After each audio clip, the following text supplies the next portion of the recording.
Dennis Sperling. In the city where the lights don't sleep, Uncle D got the vibe so deep.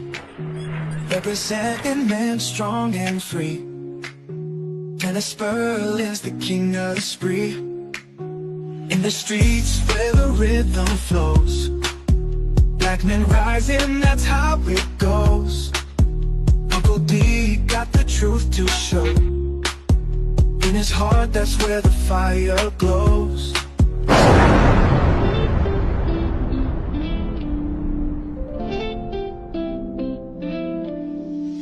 Late night tuning, light up the stream. Dennis Sperling, wisdom gleam. Voices whisper truth and insight. In his podcast, feel the light. Harmony in every word. Truth and laughter you've heard. Well, that's all right. Wave after wave of smooth delight. Dennis brings the dark to light. That's the Blizzard, baby!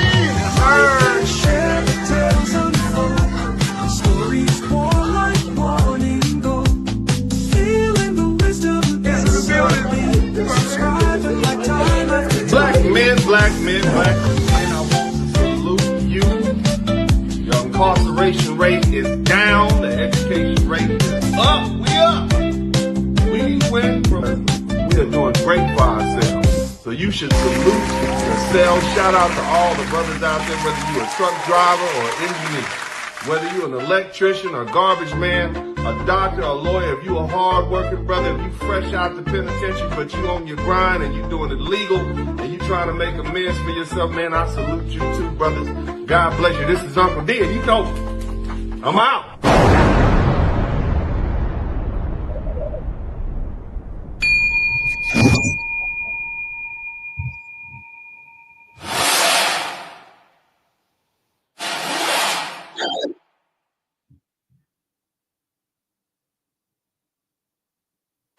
Hey, what's up, everybody? Welcome to the broadcast. Shout out to everybody in the chat room. You guys make sure you hit the #1 button. Big shout out to Big Bass Life. Thank you so much for your hard work, brother. I always appreciate your beautiful music. Hey, man, I am glad to have you guys here today, and we are going to continue our conversation, breaking down what we see happening around us. As you guys know, my name is Dennis Sperling, also known as Uncle D, also known as the Blizzard King. And, I find what's going on fascinating.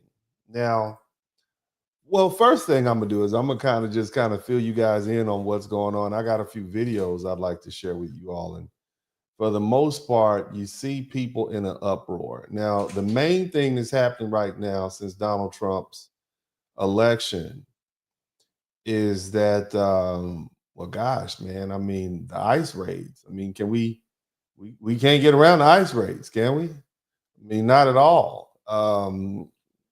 This is a video that I thought was interesting. I want to kind of share this with you guys. Well, let me first do this. Let me be courteous. Big shout out to Mark the Freelancer. Big shout out to Red Sigma. Shout out to Guy Metal. A Gunmetal Guy USA. Shout out to all of my wrench mob guys, man. It's always good to have you guys in here. I see my man Electric Agitator has been here. Shout out to everybody. We haven't got any super chats or cash apps yet, so I don't have anybody to give a shout out on that regard. But I'm sure as soon as we get them in, I'll be shouting you guys out because I certainly do appreciate the contributions, and it lets me know that you're actually learning something. If you're not learning something, well, doggone it, then that means that I got to do better. And so you guys keep me on point, and you keep me on my toes. Now, here's what I want to start. I guess we'll just start with this. Who are we actually sending home? Are we sending home hardworking Americans? Tato Walk, you have a person, I think. Sir. People who come to this country who want to Where you from? work hard. Is that who we sending home? Now this is somebody type Dr. Phil in the chat. Dr. Phil and Tom Homan. Who knew they even knew each other, right? So Dr. Phil and Tom Homan, the border czar, got together, and I guess Dr. Phil wanted to feel what it was like to go on a raid. You understand what I'm talking about? So let's listen to this back and Your forth. name?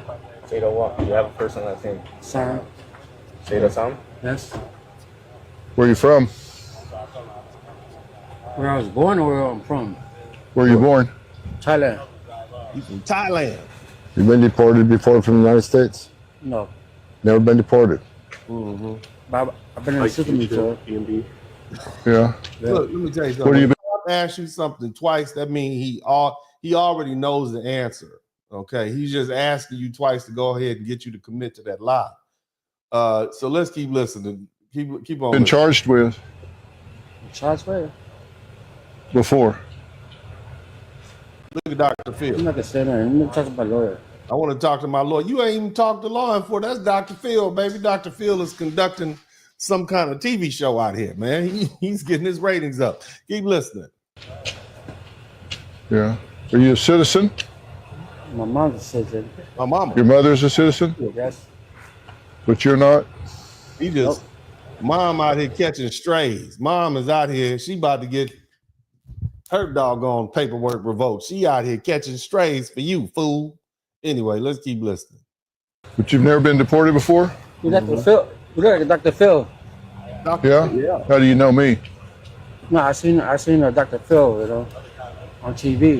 Yeah? Yeah. Yeah. Well, this is an example of sanctuary cities, right? We got an illegal alien convicted of sex crimes involving children. Look at that. Look, let me tell you something. Them rules, them dudes overseas, they don't have rules. You understand what I mean?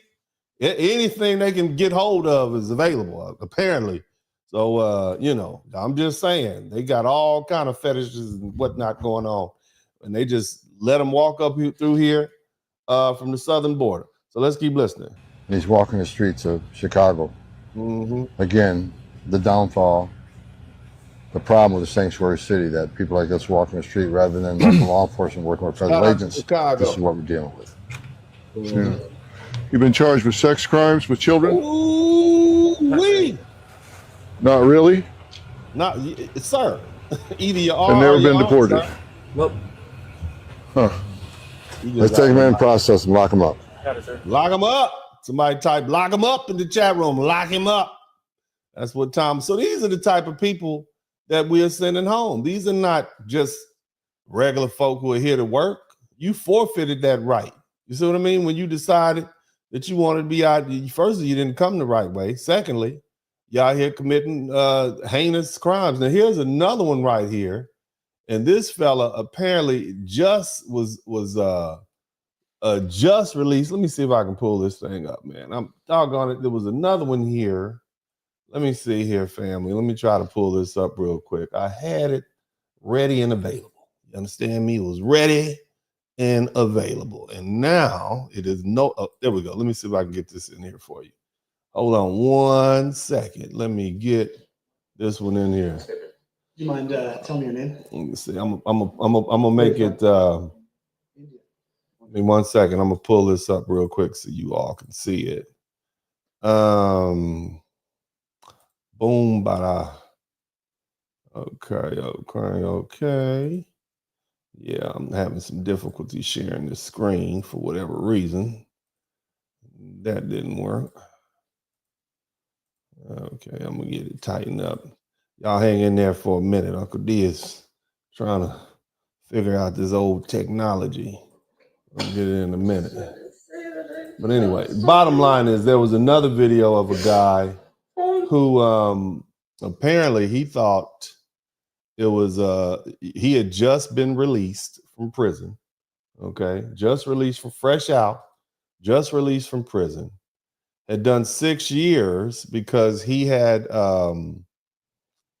been caught drinking and driving. Well, not caught drinking and driving, but he ended up unaliving a young lady, a young lady who is no longer here because this person who is an immigrant thought he was sober enough to drive home. And in his drunken stupor, he unalived this young lady while driving. And so because of that, you know, as soon as he was released, they picked him up. They came, they picked him up, and they got him up out of here.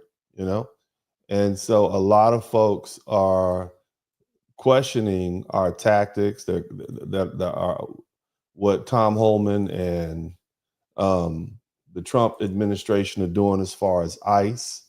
But if these are the type of people that we're getting off the streets, I don't see a problem with it. Okay.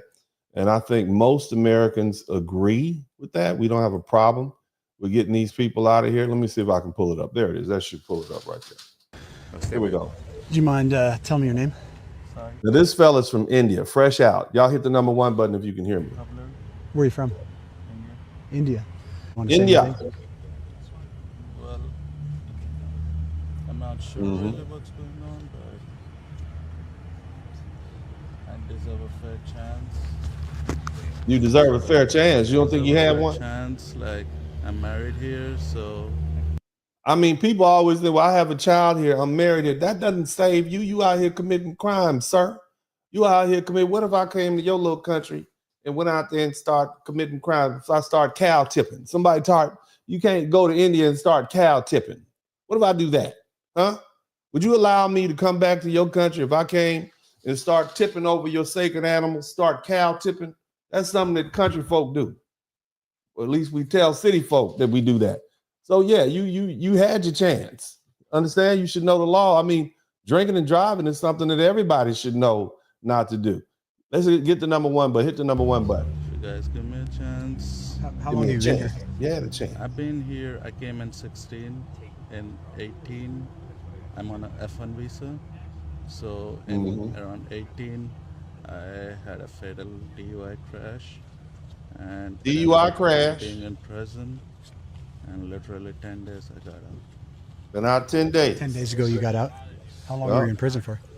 6 years, 9 months. 6 I years. paid my time, like, I don't know, like, I did something wrong. I'm sorry about what I did. I'm not like Do you know the victim's name? What's their name? Mariah. Mariah. Were you here in Chicago when that happened? How old was she? She was 19. 19. Mhm. But you were here on a visa at that point. You said an F1 Student. student.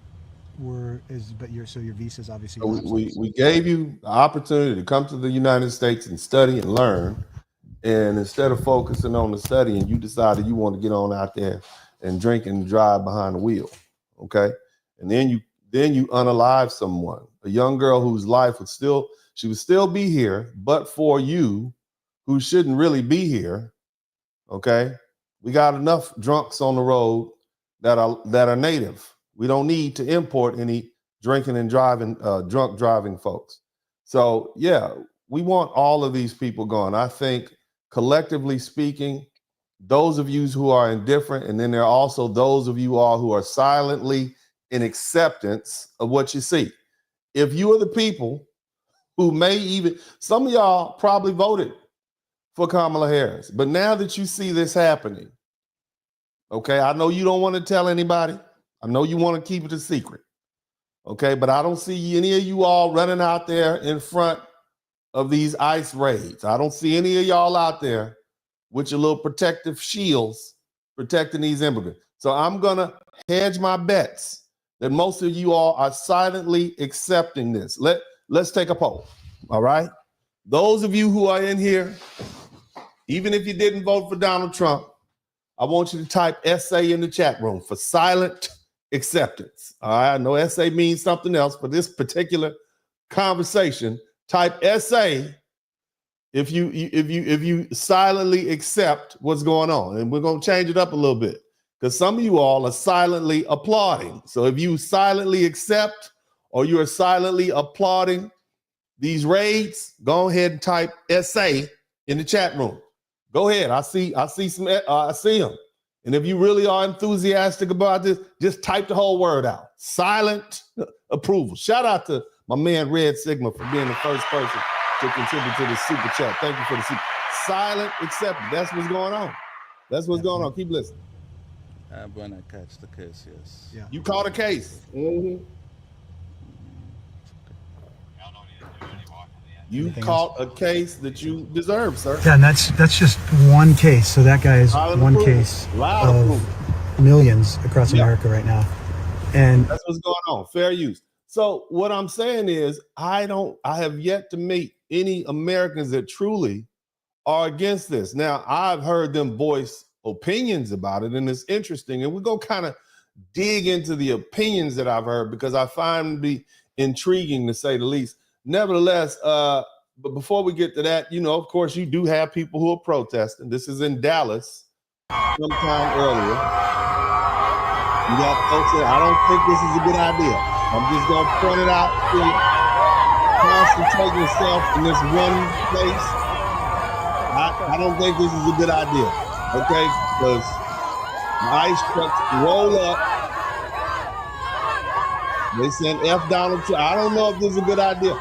I don't think so, in my opinion. Shout out to my man Lance Jackson. Thank you so much. You just basically adding fuel to the fire. All right, this is not helping your cause. You see what I mean?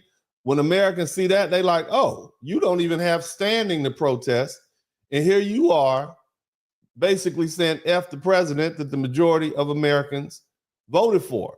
And so that goes a long way to enraging people. I'm just keeping them 100 with you. Now, I want to share something else because along with these immigration raids, there are a lot of other things that are going on. One thing I noticed, and I saw this, wants to stop or prevent undocumented immigrants from sending money back home.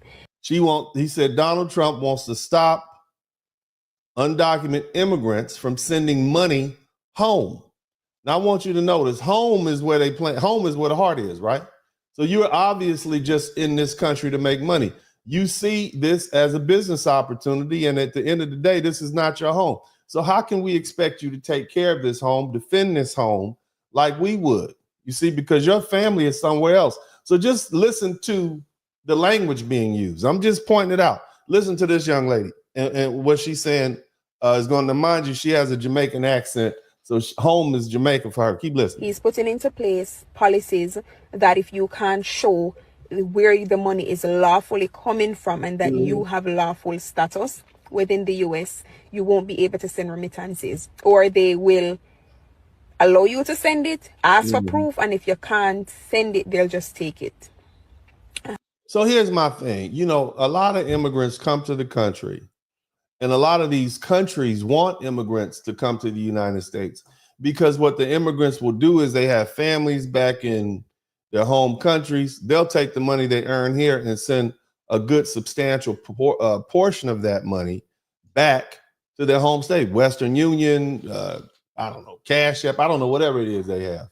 And so the bottom line is they help bolster those economies. So these nation states, these nations are actually promoting illegal immigration. Down in Mexico, they will actually give you instructions how to get on social, how to get on welfare, how to get food stamps, how to game the system. They literally give it's common knowledge of how to do this. So these people are not coming up here just because they want to work. They're coming up here so they can extract resources from our country, our social security, our welfare system. And that's why these things are beginning to break down. Not all of them are coming up here just to work. Hey, it's great that you do these menial jobs, but you have other members of the family who are on welfare, other members of the family who are social security, and you're extracting more, especially when it comes to educating your children. And then you're not paying taxes, you're not paying federal taxes because you don't have a social security number. So we educate your children, and that's a big deficit. We have to pay health care and all these other things. And so the juice isn't worth the squeeze. So let's keep listening. But this young lady is saying it's just difficult to even send money. Keep listening. I have a video reposted. He did a whole speech and said that he hopes that this is something that will go nationwide and not just restricted to Florida. What this pretty much means in layman terms, if you don't have papers, you can't send money, go give your family member. Let me correct myself. So Ron DeSantis put this in place down in Florida. I would love to see him and JD Vance in 4 years going at it.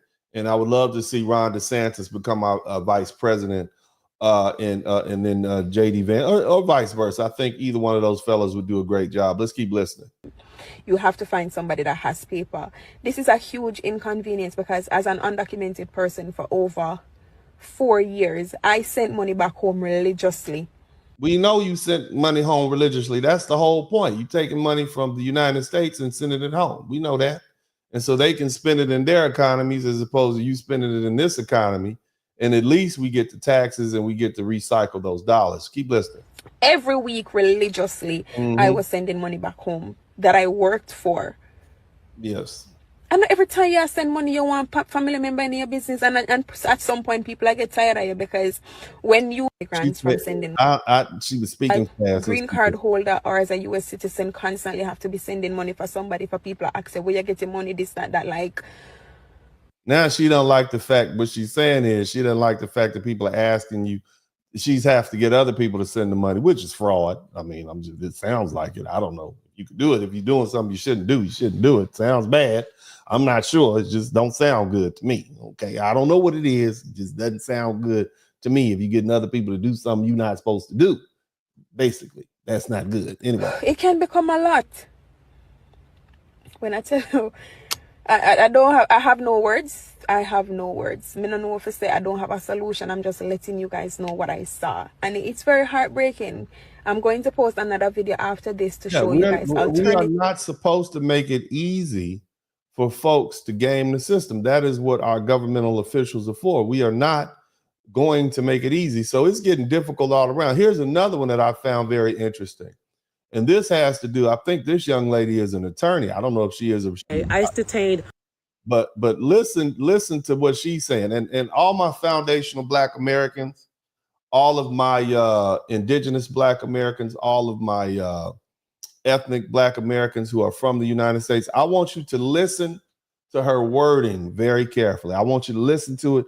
And some of you all will be happy that we began to delineate our particular ethnicity from a lot of the foreign people who come to this country and claim to be Black American. And when in reality, they're Caribbean, they are of African descent. It's important that we begin to delineate our heritage from those so that there will be a bright line to demonstrate who. Now, I got love for everybody. I appreciate everybody. If you're a contributing citizen, no problem. I think, you deserve a fair shot. That's what America's about. But don't go infringing on our legacy. Take a listen to this terminology. On Thursday, ICE detained American citizens, a military veteran, and one of my colleagues and her son, who is 8 years old. Now, my colleague and her son are Black American citizens. They have Jamaican ancestry.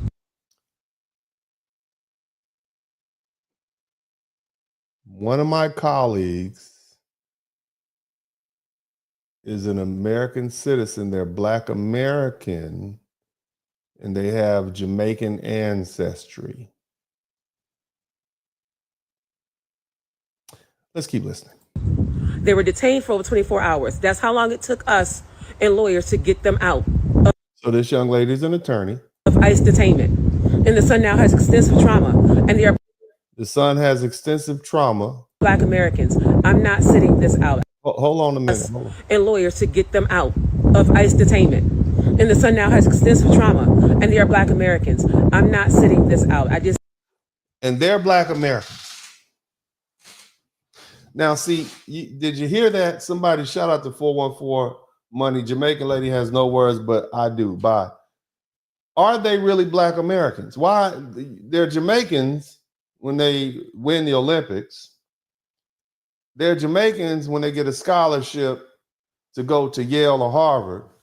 But then when it's time to fight and you need to throw bodies out there, they all of a sudden become Black American. And so this is why it's important that we delineate. Yes, they are Black American. They are Black and they live in America.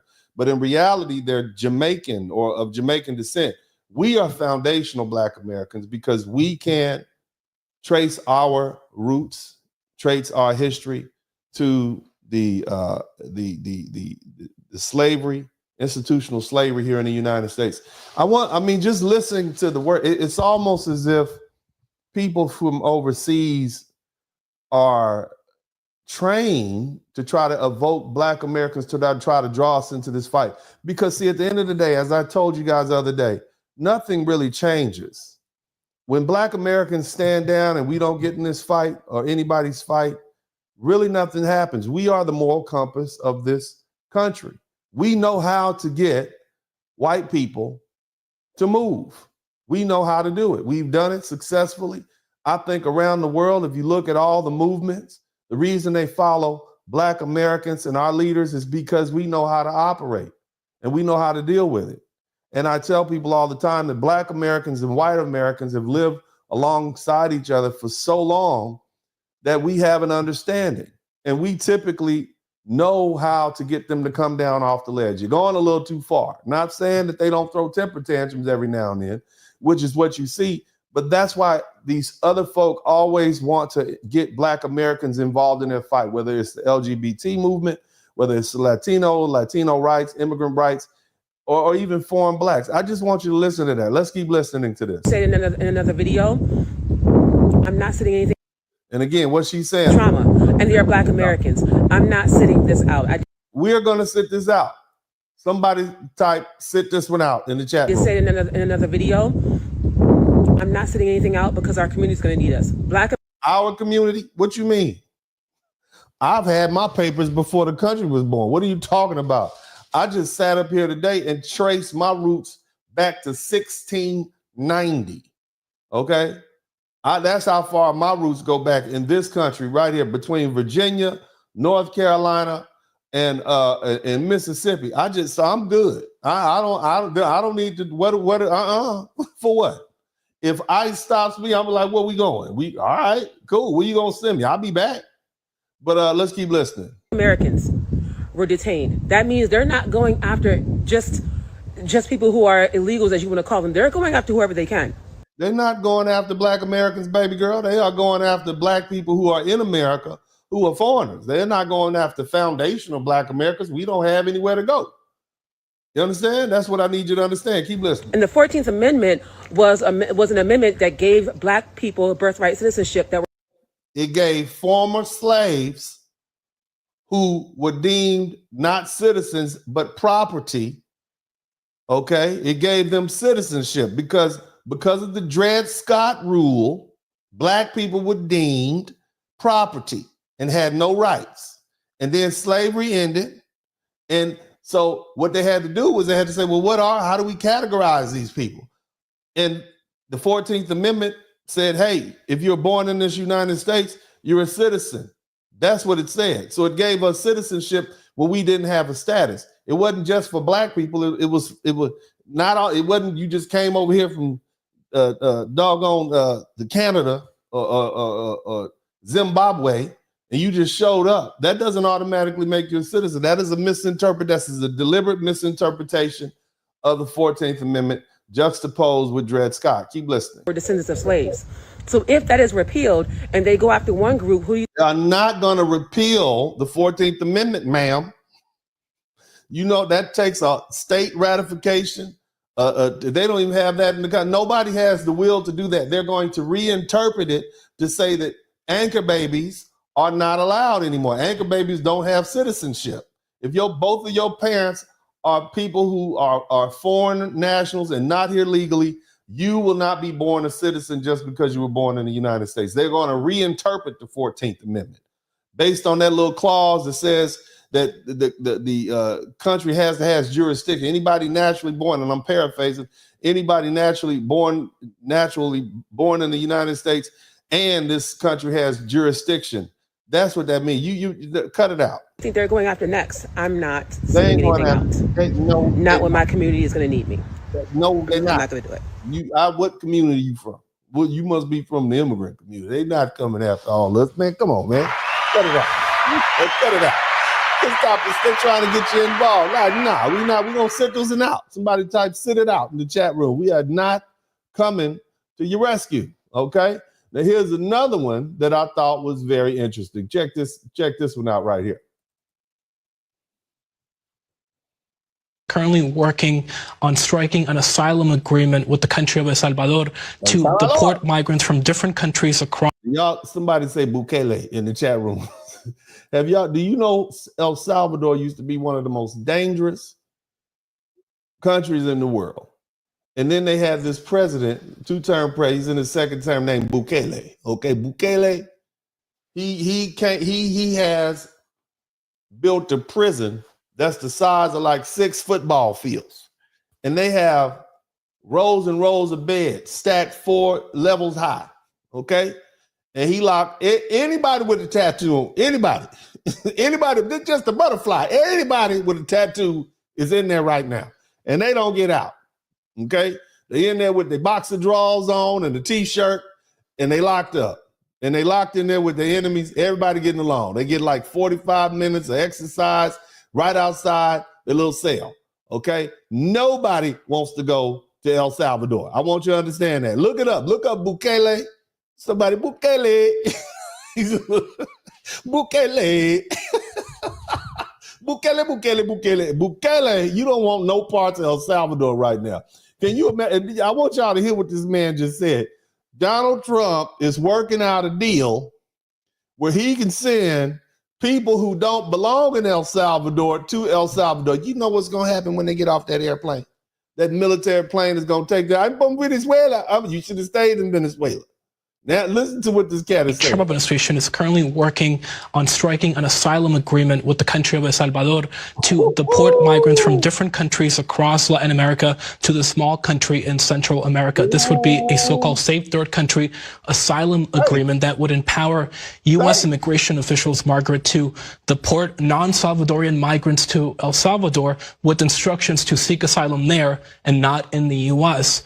Importantly, I am told that one plan under consideration, it would allow the U.S. to deport Venezuelan Tren de Aragua gang members to El Salvador and have that country house them or detain them. Y'all better leave. All you Venezuelans, somebody type Bukele. Look, shout out to my man B. Tisdale. So I want you to picture this. Picture this, right? You're a Venezuelan migrant. You in Tren de Aragua or whatever. And Trump makes an announcement, anybody we catch who is from Venezuela, we're not sending you back to Venezuela for you to walk back up here. Oh, no. We're going to export you to Mr. Bukele, to President Bukele. We're going to send you down, straight down to El Salvador. You're never going to touch down. You're never going to, they're going to leave. They got to go. You got like, nah, this ain't worth it. We're going to walk. We out of here. Because it's too much risk. Going to El Salvador is you're not gonna get a nice cushy American jail. They basically are gonna send all these hardened criminals to El Salvador.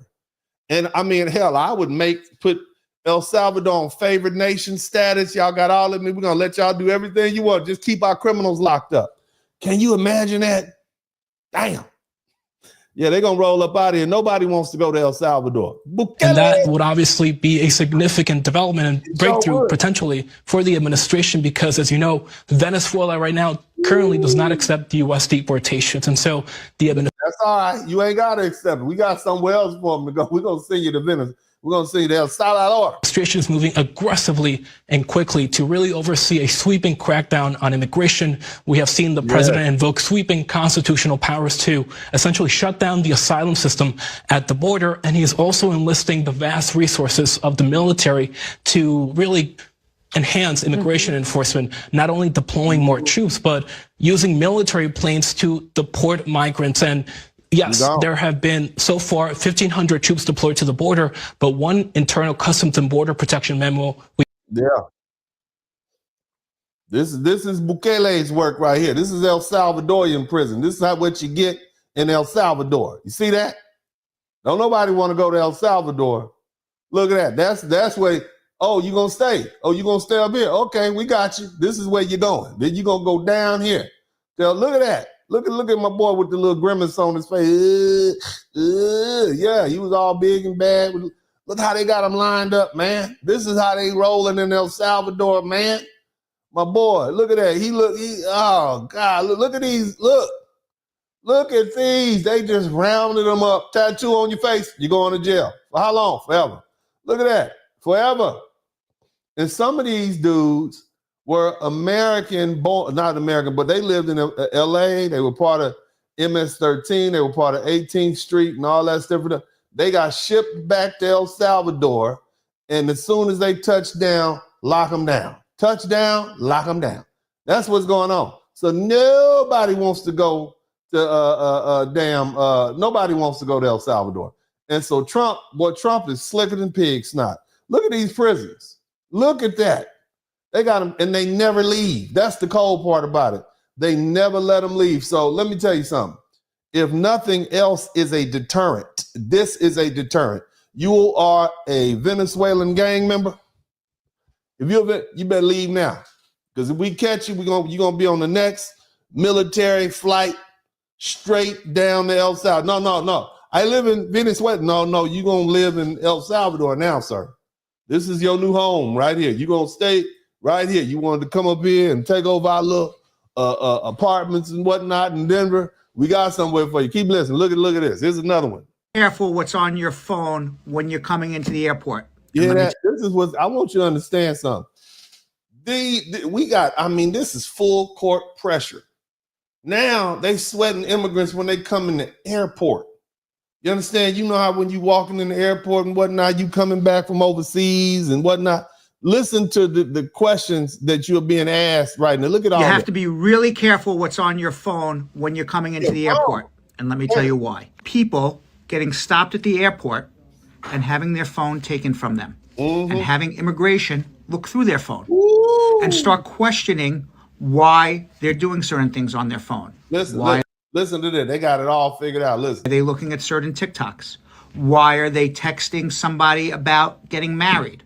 Why are they inquiring about legal services? In one particular case, why you only have a hotel room for 2 days? Because you plan on staying for past your visa. And we need to know that now. Remember, when you go through airports and security, you don't really have any rights like that. They can search your property. They can search everything without a warrant or anything like that. Look, and for you brothers who going overseas, y'all better delete them goddamn pictures off your goddamn phone. Excuse my language, potty mouth Uncle D. You better delete those pictures. That fine woman with the booty up and everything. Better cut it out. Because they can search your phone. It's going down these days. Keep listening. In another case, I see you have appointments for hair braiding in your calendar on your phone. Are you working here? It's really interesting that the government is taking people's phones at the airport and using it against them. The government is doing everything that the government wants to do. Okay, we are living in Trump era 2.0. So that's another thing you got. So it's getting real. You understand what I'm talking about? I want you guys to understand where we at. Now this young lady tells a story about what happened to her when this is what happened to her when she got booted out of the country. Belongings and what happens to your stuff? All these people, okay? All these people who are getting put out the country, kids are gone, husband, everybody's gone. So they got empty houses, empty apartments, TVs, cars just in the driveway. What happens to their stuff? If the whole family is gone, what happens to your stuff? Keep listening. And here's the thing. If you have other family members who don't have their papers, they can't come across the border and bring it to you. Keep listening. In the U.S. after deportation. This is a great question that somebody asked. Let me read. What happens to all of your belongings and assets in the U.S. after deportation? This is a great question that somebody asked in one of my recent videos. I'm going to tell you what happened to all of my things that I had in the U.S. prior to my deportation. I had spent 24 years living in the U.S. So when you're living in a country for 24 years, your entire life is there. You have financial. Now, I'm going to just say this. I'm going to just speak on behalf of all the brothers out here. We always disappointed to see a thick Latina get sent home, but we shout out to all the thick Latinas. We sorry to see you go. Okay, we wish you got your papers. You should have talked to us sooner. Okay, let me get up close because look, all the thick Latinas. Look, it's a brother out there. You gotta, just we hate to see you leave like that. All right, we don't want to see you go. We sad to see you go. Thick Latinas, come on. That maybe we could get Donald Trump to sign off on an executive order or something and pardon you from being, sent home. Okay. Hate to see you go, but you got to follow the rules.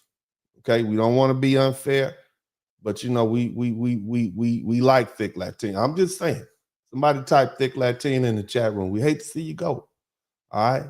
Just talk to us a little bit. If you're here, call, send me an email. I got some brothers out here I can hook you up with. You know, Kevin Samuels is gone. He used to have this group called The Mix. Okay.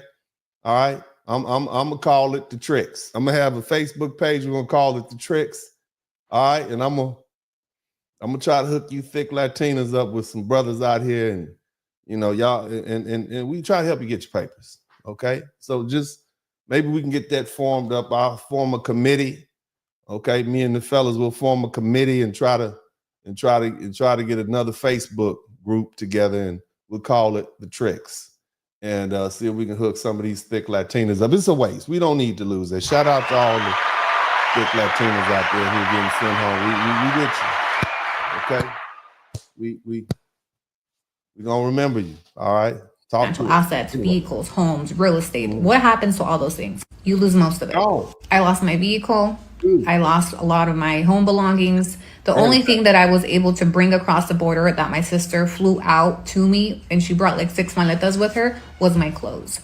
Everything else, my mementos, my photo album, everything else was left behind in Utah. My vehicle stayed behind. I still have. What you doing in Utah? They caught you in Utah. Ooh, you should have been in Miami or somewhere, San Diego. You in Utah? Payments on it, so it was just eventually repossessed by the bank. Obviously, I couldn't afford my monthly payments, and I didn't know how to bring it over. Although I do. Man, if I had a pawn shop right now, I'm like, look, I'll put a sign up. Bring all your stuff here before you leave town. I'll give you best price. I'm just saying, keep listening. I know that there's ways to import your vehicle, but I don't know the process when there's still a lien and a lender that's hanging on to it. Luckily, I didn't own any real estate. I was living with my. Another thing, there's going to be a lot of people that's not paying their property taxes because they're gone and they're never coming back. So you guys who are into the real estate business right there, it's going to be a lot of tax seizures out there. It's going to be a lot of tax seizures. Failed pay $1,200. You didn't pay your tax. A lot of vehicles being repossessed because people. Hey, look, I'm just saying. Okay. One man's loss is another man's gain. If you know that your neighbors got sent home, back to Somalia, and they got that nice, Ford Taurus sitting in the yard right there, and you need that. There are ways in which you can get a clean title on that. You understand what I'm talking about? I'm just saying, I'm here to help. Okay. I'm here to help y'all. We can't have these cars just out in the street like that. You Americans need to help out. Okay. So just think about it. A lot of property, a lot of cars, a lot of clothes, a lot of things like that. What's going to happen? It's unfortunate, but they didn't play the game by the rules. You know what I mean? They rolled the dice and they crapped out. So let's keep listening. Mom at the time, I did still have access to my bank account thanks to online banking, and I was able to wire money to myself down here. But everything else, you just kind of lose. And depending on the circumstances of a lot of these people that are being deported, whether they'll have family that can bring it down, most people have undocumented family members that won't be able to cross the bridge or cross the. Ain't nobody coming down there to bring you them old the trinkets and baubles to get arrested by ICE. Ain't nobody coming nowhere near the border. What's wrong with you, Gap? You can't take it. It ain't gonna make it. Here we go. Let's keep listening. They don't want to risk the chance. Border to bring them down their thing. So a lot of people will lose the majority of their belongings. Yeah, they will. So there's a lot of real lessons in this, man. We empathize with people, but this is the game. This is how things go. And it's very unfortunate and it's very sad, and we hate to see this happening. But it is what it is. Now, here's one I found very interesting. And this is a young woman who is interviewing one of these. This guy has a milk factory. Okay. Now let's be realistic with each other. Can we be realistic? Can we have a conversation? Let's have a real life conversation. Shout out to my man Wrench Turner. My man Wrench, I just purchased a gas saver from the repo auction on Friday that belonged to a modern woman. Still had a wig and a backpack in it. Come on, man. Why y'all look? I'm trying to have a kinder, friendlier broadcast over here. Y'all still throwing shots. Anyway, let me see. Tom Homan said this the other day. Donald Trump issued an order saying the goal is to try to round up between 1,200 and 1,500 illegal immigrants every day. Okay. That's the goal. So let's go 1,500. Let's say they can get 1,500 illegal immigrants times, let's say they'll get that amount every day. We'll say multiply that times 365. That number is 547,500. Okay. So if for the rest of the year to this time next year, they were able to get 1,500 illegal immigrants. Mind the goal, as stated by President Trump, is to bring 1,500 illegal immigrants and send them home. Okay, or round them up. Okay, round them up. Because remember, we talked about this yesterday. You can't possibly send that many people home on these airplanes. They walked up here about 1,000, and you got to send them home by the 800s. But bottom line is, check this out. So we have 547,500 illegal immigrants in 1 year. Let's multiply that times. Let's multiply that times 4, because that'll be 4 years. That's 2,190,000. There are 14 million illegal immigrants in this country. If they rounded up 1,500, if they rounded up 1,500 a day, that still leaves 12 million plus illegal immigrants in this country. So what does that mean? That means invariably there are going to be some here. Now, I told you all yesterday, the big plan is also not just to round them up, but to house them so that the prison industrial complex can make money. I showed you the stock market trends for those two prison industrial complex companies that have gone public, GEO and the other one, I forget the name. And so what does that mean? That means invariably we are going to still have illegal immigrants in this country. I want you to understand that. As much as Tom Homan and Donald Trump is telling y'all they're going to round up as many as they can, look, they're giving a good college go at it. They're giving it a college try. But they're not going to be able to round them up. And the truth is, family, we don't want all of the illegal immigrants to be rounded up. We don't want that, do we? Let's keep it 100. Let's be honest with ourselves. Do you all really want to go out there and pick strawberries? Huh? Do you want to really go to some of these plants and cut meat and farm chickens? And you won't want to do that. You want to stay behind your little desk and do your little remote computer work. So listen to this business owner as he speaks to this journalist, and we're going to have a real talk. And y'all make sure y'all hit the like button and make sure you subscribe to the channel if you haven't already. Keep listening. Keelan, baby girl, Reed Pink says half of them. I don't know if it's going to be half of them. I think half of them is too much. I think about 2 million of the worst of the worst, and to scare the hell out of the rest of them, to keep them in line. And I'm going to explain why in a minute. Workers are not U.S. born. Probably half. About half? Yeah. Let's listen what to percentage of your workers are not U.S. born? Probably half. About half? Yeah. How many hours does this go on? It's 20. Fair use. This guy has a milk farm, okay, in the Midwest. Keep listening. 24 hours a day. You know, we could milk 8 hours. Milking cow breast, cow milk, 24 hours a day. You hear me? We working 3 shifts. Keep listening. Hours a day, but it wouldn't be feasible or profitable for us to produce milk. If we couldn't do it 24 hours a day, it wouldn't be profitable. I'm going to turn my music on because I don't want to get this thing. I don't want to have that issue with the copyright. He said, if I couldn't have these cows milk 24 hours a day, this wouldn't even be profitable. You hear that? Keep listening to this gentleman. This is business, okay? And family, at the end of the day, we want to keep our business going. We want to keep our economy going. So you need workers like this year round? Yes, yes. Governor Kristi Noem of South Dakota, her farm is just a few miles away. This farmer who voted for her, who voted for Trump, who still supports them. How many hours does this go on? Okay. It's 24 hours a day.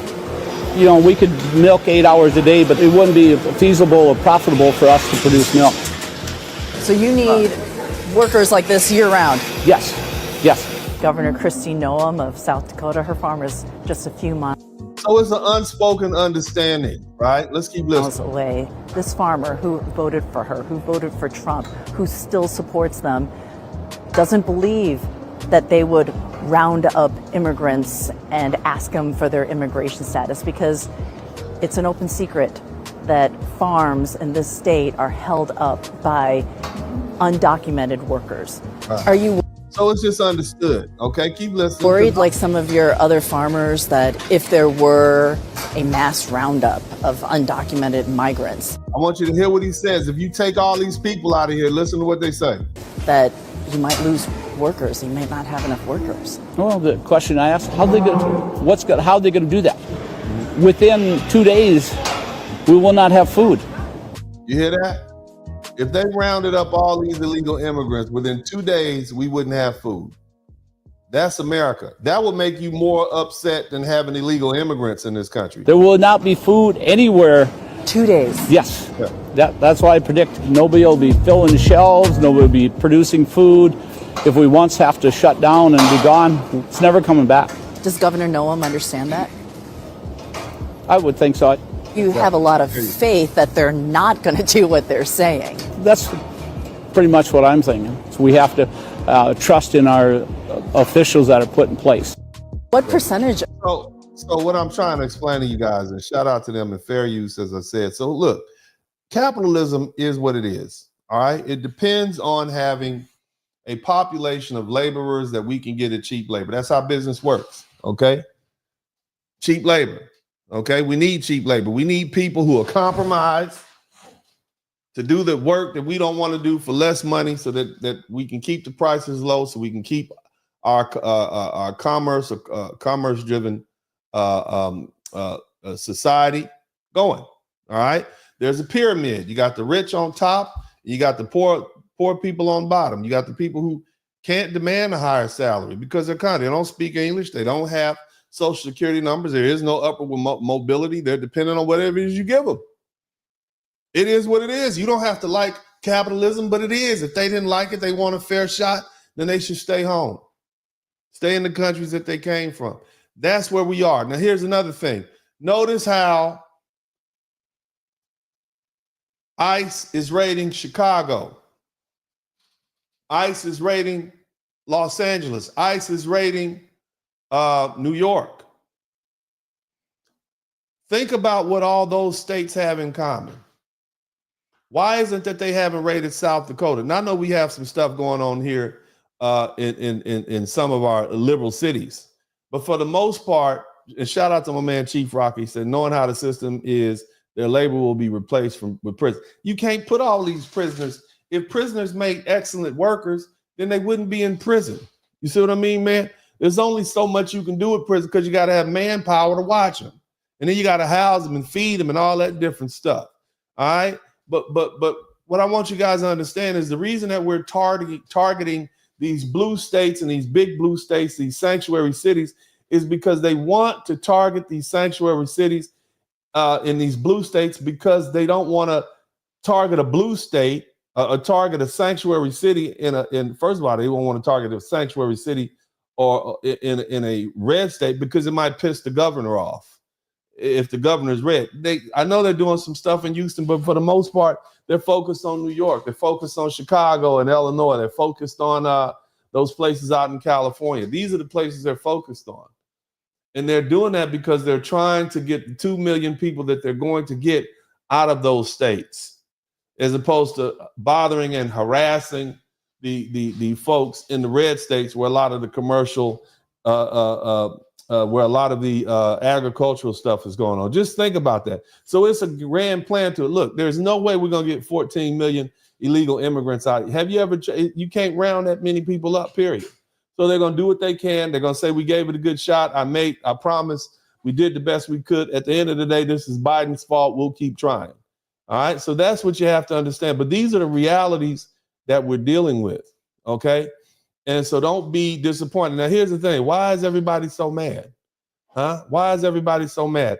And the other thing I want y'all to understand, and I want you to, and we're going to kind of segue into the main topic tonight.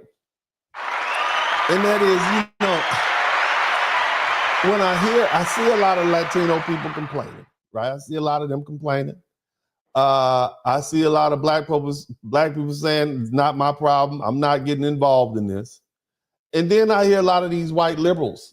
Oh, what I'm going to do and this, that, and the other. And they're giving instructions on how to, not cooperate. They want all these folk out here to go out and play Karen and whatnot.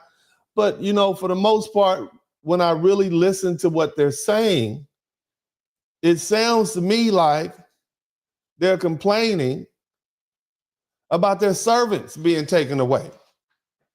Just think about that. Okay? And, you know,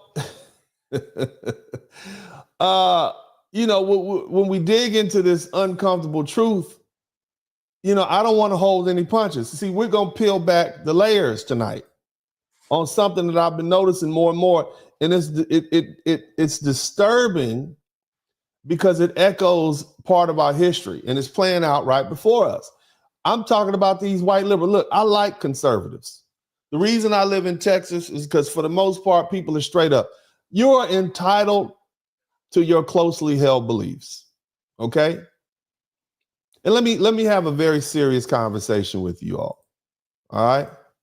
And I know I have folks here that might be uncomfortable with what I'm saying, but I don't want to run away from anything. I want to be very honest with you all right? And I want to talk about prejudice. I want to talk about bigotry. I want to talk about racism. And what I'm going to tell you is going to be very uncomfortable because it's going to make you have to face the truth. Human beings are entitled to their strongly held beliefs. You are not going to change someone's strongly held beliefs. You can mollify them a little bit. You can coerce them a little bit. But if a person has a strongly held belief, they believe a certain way about certain people, it is what it is. They're entitled to that. And you're not going to change that. I say give people their space. That doesn't mean we all don't bleed red blood. That doesn't mean we can't fight for the common defense. That doesn't mean we can't attend school together. Now, some people, they don't want to be around you.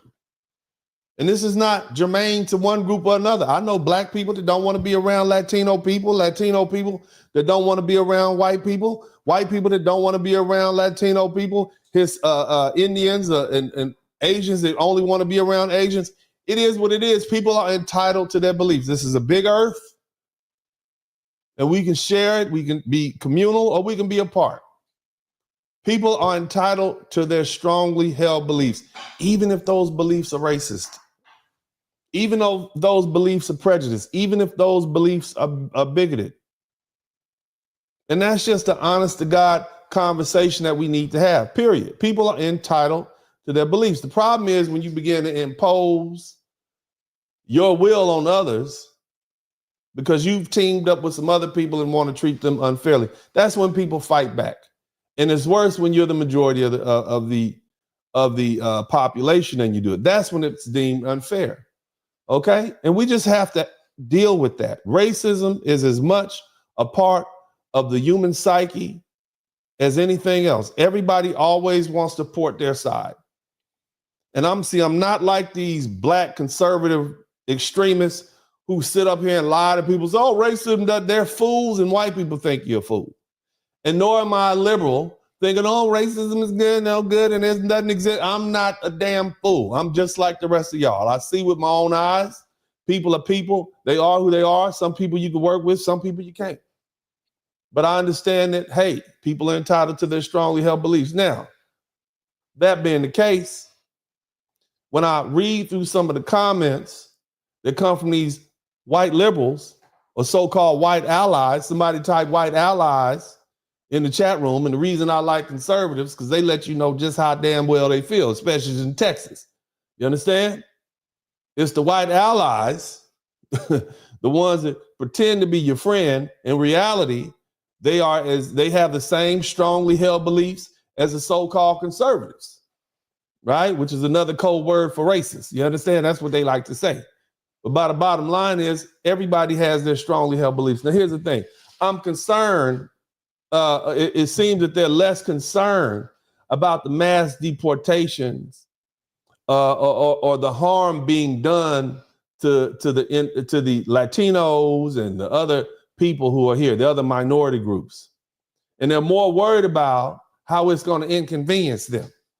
Okay, their main concern is who's going to pick the fruit. You understand? Who's going to watch our kids? Who's going to mow our lawn? And these aren't concerns about people's humanity or livelihood. It's about losing access to cheap labor. Let's be honest. What they're really saying is who's going to be our servant.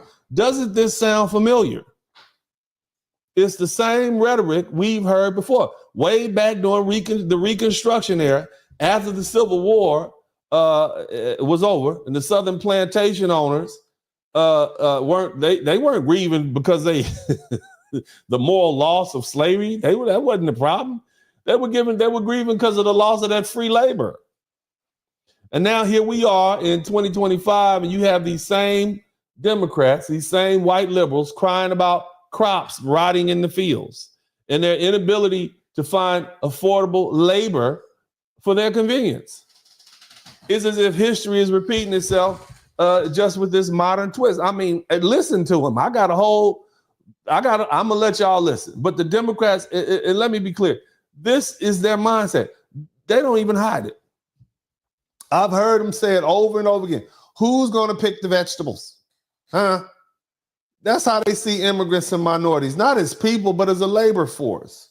And the irony is, it's deeply offensive. The idea that Mexicans, Latinos, or anyone from another country is only good for manual labor is downright insulting. And let me tell you something. When I ran, when I ran my company, I employed Hispanics. Okay, they weren't just labor there for position; they were my friends. They were also supervisors. They were managers. They were skilled professionals. But see, this mentality reminds me of what we dealt with in the post-Civil War America.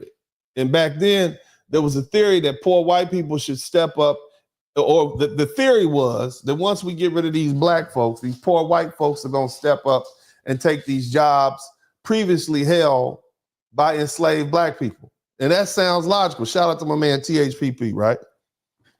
That sounds logical, right? Poor black folks are going to step up and take care. I'm sorry, poor white folks are going to step up and take care of this field work.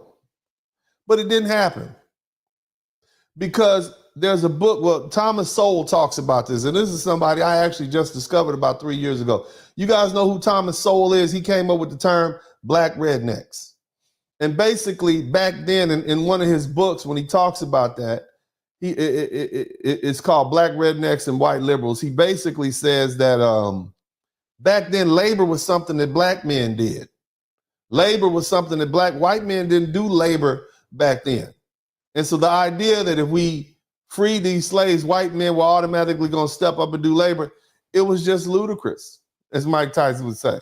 And so what actually happened was that you had the rise of mass incarceration, which was allowed under the 13th Amendment, okay, which is the place where they allow slavery to continue under the guise of punishment for a crime.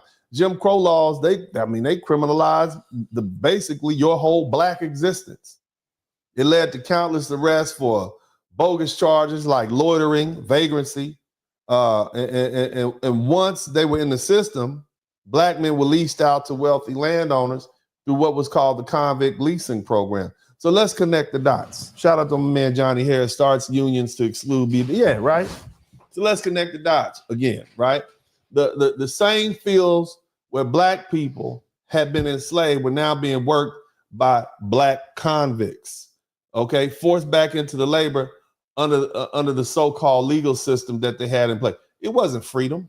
It was slavery by another name. Now, fast forward to today. This current immigration backlash, it feels eerily similar, right? Or because these ICE raids are displacing these immigrant families, and crops are now left to rot, and industries are scrambling to fill the gap. And the theory now is the same as it was back then. The poor Americans will step up and take these jobs. I ain't seen none of y'all apply to pick fruit in these strawberry fields. Okay, and we all know better. You're not going to do it. And history has taught us that when when there's a gap in the labor force, the system doesn't lift people up. It finds a way to exploit them. And here's the kicker. While they're crying about their missing labor force, they're simultaneously dismantling these affirmative action programs and anything else that might give anybody else a leg up. It's all connected. Okay, they want to control who gets the crumbs while maintaining the comfort of power. And this is a conversation we need to have. Okay, because we are talking about Reconstruction era tactics, along with the convict leasing program. And I discussed that last night. And if you haven't looked at my broadcast last night, you really need to check it out, because I talked about how the plan is to lock some of these people up and keep them locked up and use them for work, deport many. But for the most part, this is what's happening. The game hadn't changed. It's about keeping certain groups in their place while ensuring the system works for the people on top. And then you have poor whites and middle-class whites who are looking at it like, yeah, we're getting our country back. And at the end of the day, they don't really care about them either. You see, because we also have a class division. Now, I'm going to take the opportunity. I want you guys to check some of these videos out. And let me say this. I'm not the only one that noticed this. I saw this fella today, this white fella. I want you to look at this skit that he came up with. I just thought this was hilarious. Check this out. All of them? We got to let them all go? Listen. It says Democrats in December 1864. Keep in mind, the Democrat Party was the pro-slavery party, right? So I just want you to keep that in mind. Keep listening. Keep listening. All of them? We got to let them all go? Mm-hmm. Man, who's going to pick all my cotton and who's going to pick all my food? Right. He's going to get all of them? He's going to round So now we are Democrats, January 2025. Keep them all up. Look, man. That's great. Who's going to wash my car, mow my yard, take care of my kids, pick all my food? Yep. Fucking Trumpers. All right, man. So check this out. We'll be back. This is coming first. At number 10 is Washington, D.C., where there's roughly to be 50,000 illegal immigrants residing there. At number 9 is San Diego, California, where they have so many illegal aliens, they don't know what to do with them all. Notice all of these are Democratic states with sanctuary cities, just as I pointed out. Keep listening. At number 8 is Las Vegas, Nevada, which continues. I know Vegas went Trump, but I'm just saying, generally speaking, they're more Democrat leaning and more blue leaning. To get worse year after year, but within the last 2 years, it's gotten extremely worse. At number 7 is Milwaukee, Wisconsin, where crime is on the rise, and so are illegal aliens. At number 6 is Boston, Massachusetts, and who would have known? In the city of Boston cream pies, there were a bunch of illegal immigrants. At number 5 is Los Angeles, California, and out of all the problems that Los Angeles is having right now, 1 million illegal immigrants is just one of them. At number 4 is Miami, Florida. It ain't just Cubans that are illegals down there now. At number 3 is Denver, Colorado, where crime has definitely been on the rise, especially since the surge of Venezuelan migrants. At number 2 is New York City, New York, where they have many problems. And now, a ton of illegal immigrants is just one of many of them. At number 1 is Chicago, Illinois. And the mayor of Chicago thought he was going to get federal reimbursement from the federal government for all the migrants that he brought to this beautiful city. And now today, all you hear on the streets is La Migra, everywhere you go. All right. Patriots, this is Secret Service Sam. I am just here with an announcement that ICE. And here's another thing. I see them out here being helpful. Oh my God. Now look, white people. Look. Now look, you know the majority of white people voted for Trump, and now you're out here being helpful. Oh my God, they're coming for you. But you pray, look, you voted for them, or you know somebody that did vote for them, or you're quietly and happily accepting the results. So now you're out here being helpful. It's a bit hypocritical, but let's keep listening. Is making raids in Bakersfield right now. There are several people who are talking about this, that they are at grocery stores, they are at gas stations, and they are just, they're going through the fields. They are taking all illegal immigrants in Bakersfield right now. Several other influencers are mad that not other Latino influencers are speaking up on this. I am not Latino, but I have a lot of Latino family, so I consider myself La Raza, if you know what I'm saying. So we need to speak up on this. Obviously, this is what we kind of knew was coming with the new administration.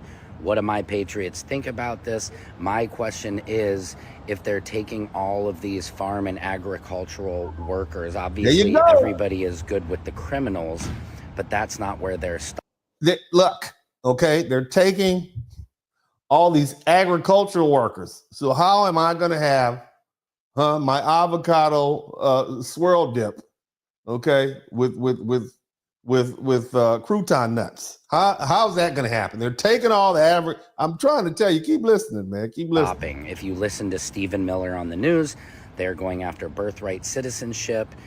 And my question is, how is this lowering the cost of eggs or groceries if there is no... My eggs are going to be $10 a dozen because they're taking all my servants away. All right? This is not helpful. I know this, man. This is what our great leaders throughout history, whether we talk about Martin Luther King, Thurgood Marshall, and all, this is what they meant when they said well-meaning white people or well-meaning liberals, right? You are just putting your foot in your mouth and you don't even realize it. Where are my servants? People in these fields to get this produce to our grocery stores. That's Real his question, concern. It's are concerning. any Americans going to be taking, or any unemployed Americans rushing to take these field jobs? That's my biggest question. Because I'm going to need you all to get out there. What are we doing here? So if we deport all of these undocumented workers who are some of the hardest workers in our country, they are there to do the work that we are not going to do. We can't get those black people back out there because they refuse. Okay, so who's going to take their place? All right, this is how this sounds. This is tone deaf. Keep listening. Who help our country to thrive. And farmers, what do you say to this? I just can't imagine farmers are with this because, let's be honest, most workers are undocumented in these fields that bring the groceries to our kitchens every day. Patriots, what do you think? Secret Service Sam out. Samson for president of TikTok. He really think he did something. He is really thinking he's an ally right now. This man right here, he really thinks he is out there being an advocate. We just gonna call him, I don't know, his name would be like Martin X or something like that. He really thinks that he really said something. You know, who's gonna pick our fruit? Who's gonna put our produce on the trucks and load them up in those pallets? Who's gonna do that if you get rid of all these undocumented workers? What do the farmers have to say about that? You see what I mean? He doesn't even realize it. He doesn't even realize how tone deaf he is. Let's keep listening. Dude, Jared and I've been seeing police presence so big, and they've always been having 2 cars pull over. Well, guess what they've been doing? It's ICE. Pulling over all the Mexicans. So you got the ones who are entertained, right? The one who's giving the play-by-play, the ones who complain. I mean, it's like watching Cops, you know, Immigration Edition. I mean, they don't even realize this. Let's keep listening. Let's keep on. Let me get that back up. Hold on. Bam, there we go. Y'all still with me? Make sure y'all, if you haven't already, make sure you hit the 2 like cars button. pull over. Well, guess what they've been doing? It's ICE. Pulling over all the Mexicans in our town, which I didn't think they had Mexicans in this town until the girls started going to school. Well, that's what they're doing. Well, let me show you. I mean, she is just excited. Okay. They've been doing ICE raids. Oh my God. Look at that. We're not. See? Can you see? So they've been checking all the Mexicans and this is more exciting than watching a slippery pig run through a pigsty. Darn it. This is what we're doing. Papers and stuff.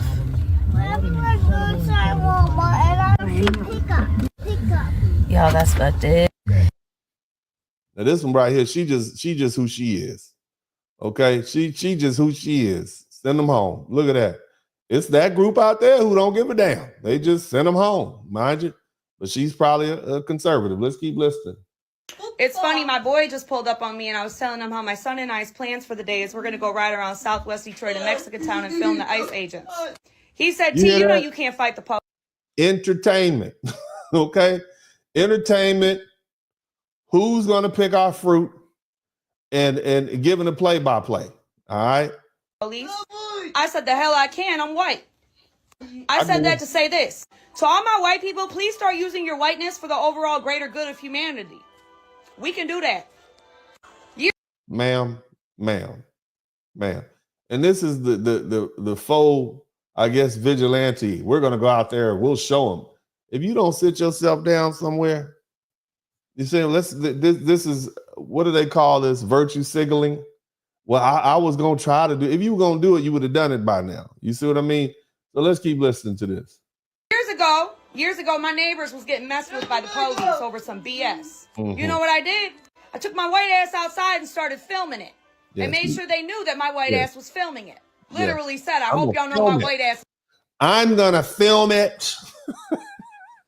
That's going to be my way of showing them that I'm an ally. Okay, so you got different, listen, this is a variety of white allies, and this is why Black people are becoming turned off to white liberals in the Democratic Party. At least we know where we stand with your Donald Trumps and your conservatives. They say what they're going to do. They do what they say. You know where you stand.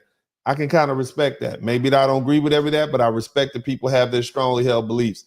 This right here, you just pretending and you ain't in there. You see what I mean? Let's keep listening, but let's keep listening. They started to act a lot more decent to my neighbors. That, my friends, is using your whiteness for the overall greater good of humanity. Unfortunately, we can't rely on people to be good people. Unfortunately, we have to hold people accountable for their actions. Therefore, start getting on people's heads and letting them know you tired. You know what you would do if ICE She clearly has a Black baby daddy. Let's keep officers listening. come to your place of employment? First, if you're the employer, you say, I am the employer. You cannot go to any Here we go. We got another one giving instructions on how to fight, right? Against, I mean, look, this is what we get. area without my permission. This is a private workplace. If ICE continues to try to enter into your workplace, you say this: do you have a judicial warrant? Because if not, you are violating my rights. Now, I do remember a lot of folks telling Black folks to stop resisting, don't resist. And this sounds a lot like resisting. Typically, when Black folks say, nah, I know my rights, they'll say, just comply with the police and you won't get hurt. I mean, I'm just saying, this is somebody type stop resisting in the chat room. Don't resist. Don't be a victim. Don't run from the police. Remember all that? We talked about that also. Let's keep listening. Encourage your staff, if they don't have a judicial warrant, to take videos of them violating your rights. If ICE tries to ask your employees questions, they don't have to answer. They can keep quiet. You tell them to not to cooperate with the police. I'm just saying. I'm just saying they don't tell Black folks this often. They tell us that we wouldn't be getting beat up if we just cooperated. Keep listening to what he's saying. After ICE leaves, write down everything that happens. Your memory is short. Your employees should not panic. If they feel threatened, they can try to calmly leave without running away. And as long as nobody stops them, let them walk out the door. You saying just walk away from the police when they're talking to you? That's what you're saying? Yeah. So, this is the advice that you got these white liberals giving. This is their help. All right. Keep listening. If they're stopped, they have the right to remain silent as well. If they're asked to stand in a group by immigration status, they should just stand randomly. They don't have to show any identification documentation. And all they should say is, I want to speak to my lawyer. Right. As they haul you up and send you on. Let's keep listening. If you're cheering on these ICE raids, I hope you eat cheese doodles for the rest of your fucking life. Cheese doodles. That was aggressive. If you're cheering on these ICE raids, I hope you eat cheese doodles for the rest of your life. Okay, I just want to translate for my Black friends who don't understand whitenese. That's powerful language. It's right up there with, is it though? It's right up there with shame on you. Okay, it's right up there with shame on you. Okay, when you hear white people say shame on, that's strong language. All right, I want you to understand that. All right. So she eat cheese doodles. It's right there. Keep I listening. hope you eat cheese doodles for the rest of your fucking life. Do you not understand that California is a massive agricultural hub? Here we go. And that we have My servants are leaving. many fantastic immigrants keeping our state alive, keeping us. Name one of their names. Name their names. Since you know so many fantastic immigrants that are keeping our state afloat. Name their names. Name them. Let's hear it. Fed. The fuck is wrong with you? Yeah. Our fruit won't get picked. And now you're going to eat cheese. They doodles. will then do high profile blue state, blue city. I'm looking at you, Boston, raids in what used to be called sensitive spaces. They're after Wu. And if she is not ready, I mean, they are after the state. They are after Healy because they don't lose any. Giving advice. Listen. They're not losing any votes because no one really votes for them here. Nope. So the sensitive locations were traditionally schools, hospitals, and places of worship, that they would not go in for immigration raids. They are going to waive that. And Boston schools, Boston churches, Boston, and I keep saying this, Boston is like absolutely perfect because it's a blue city in a blue state. Right. Yeah. So they don't want a blue city in a red state because they don't want the red governor to get upset. She said actually on our show, and I think on Channel 5 on that Sunday morning program, that they were not going to comply with this stuff. I don't know what that means. I mean, that's nice talk by the mayor who, like, I don't know. Does that mean that you're deploying Boston police to protect parents? Because you're not authorized. In other words, there's nothing you can do about it, but we're going to go ahead and give you a play-by-play and some theoretic stuff that you can do. I mean, just this is not helpful. You see what I mean? Keep in mind that most white people voted for Donald Trump, and they're giving this advice, but you got to understand that that's the backdrop.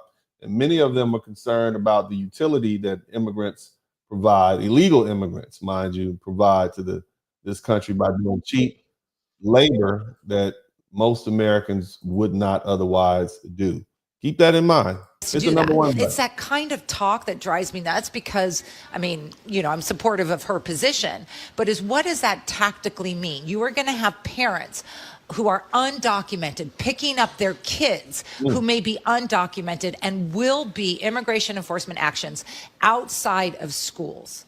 Okay, what are you going to do? Everywhere. The ICE raids, yeah, they're making people money. Meet GEO. Here we go. This lady is coming up with the same thing that I understand. A private prison company and ICE's top contractor. Since Trump took office, GEO Group's stock price has more than doubled. On a call, GEO's executive chairman said that this is an unprecedented opportunity. Deportation, an unprecedented opportunity. Last year, ICE granted GEO Group $747 million. You know what she's doing is telling everybody how you can get paid off of this. So you got the people who are giving instructions. You got the people who are talking about how they're going to intercede and pull their cameras out. And then you got the ones who are talking about. So, you know, I just want you to understand there's not a lot that is this really compassion from your white Democratic allies, folks? I just want you to understand that I don't really see it. I see what's in it for us. Look at the loss that we're going to have to deal with because our servants are leaving. Keep listening. In contracts. Trump's mass deportation plan could boost that number by over 400 million. GEO Group specifically builds and runs detention centers and creates surveillance technology to monitor immigrants. But the scheme gets even more horrifying. GEO Group pledged $1 million to Trump's 2024 campaign. Pam Bondi, Trump's nominee for Attorney General, used to lobby for GEO Group. Clearly, the Trump team is ramping up ICE raids in part as a thank you gift to their good friends at GEO. Furthermore, GEO Group is staffed by former high-ranking ICE officials. Most recently, Daniel Bible moved from ICE to GEO. Last February, he was pressing President Biden to spend more money on ICE detention beds and surveillance technology, a move that directly financially benefited GEO Group. Now he is an executive VP at GEO Group. So ICE officials are recommending the government give millions to a company and then turning around and working for that company, profiting off of their previous professional recommendations. It's basically a money laundering scheme, but one that tears families apart in the most traumatizing ways possible. And it's all being done to increase shareholder value. Evil. Yep. So, you know, it's no secret. At least she's 20 telling. years, Raul Rodriguez worked as a border protection agent. Now this is, ICE. I find this ironic. This cat right here, he was this guy is telling the story about a border agent who spent his whole career sending illegal immigrants home, and come to find out, and I'm gonna let this guy tell it. Deporting over his career over 1,000 people until one day he went to sponsor his brother who lives and is born in Mexico. And so he turned over his birth certificate to the immigration department to sponsor him. And lo and behold, He said he's talking about, when he said he's talking about the agent, the former agent who sent thousands of people home. He turned over his birth certificate. He gave his birth certificate to try to sponsor his brother who's from Mexico. And this is what happened. he finds out that he himself is an illegal immigrant. His parents had forged the birth certificate. Apparently, it's very common, and they never told him. So he loses his job and is now. Did you hear what this cat said? He said it is very common for these parents to forge their children's birth certificates. So a lot of these illegal immigrants, I mean, we see these children crying and how they're being sent home and all these sort of things. But man, your parents brought you here illegally. They didn't even tell you that you were illegal. And they went so far as to forge a government doctrine. How do we feel sorry for this situation?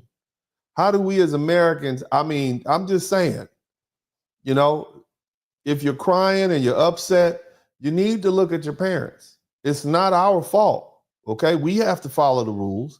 You get a traffic ticket, you might have to pay $200 or $300, depending on how fast you were driving and in what zone you were. We have to pay the rules, and if you don't pay it, they can haul you off to jail for a warrant.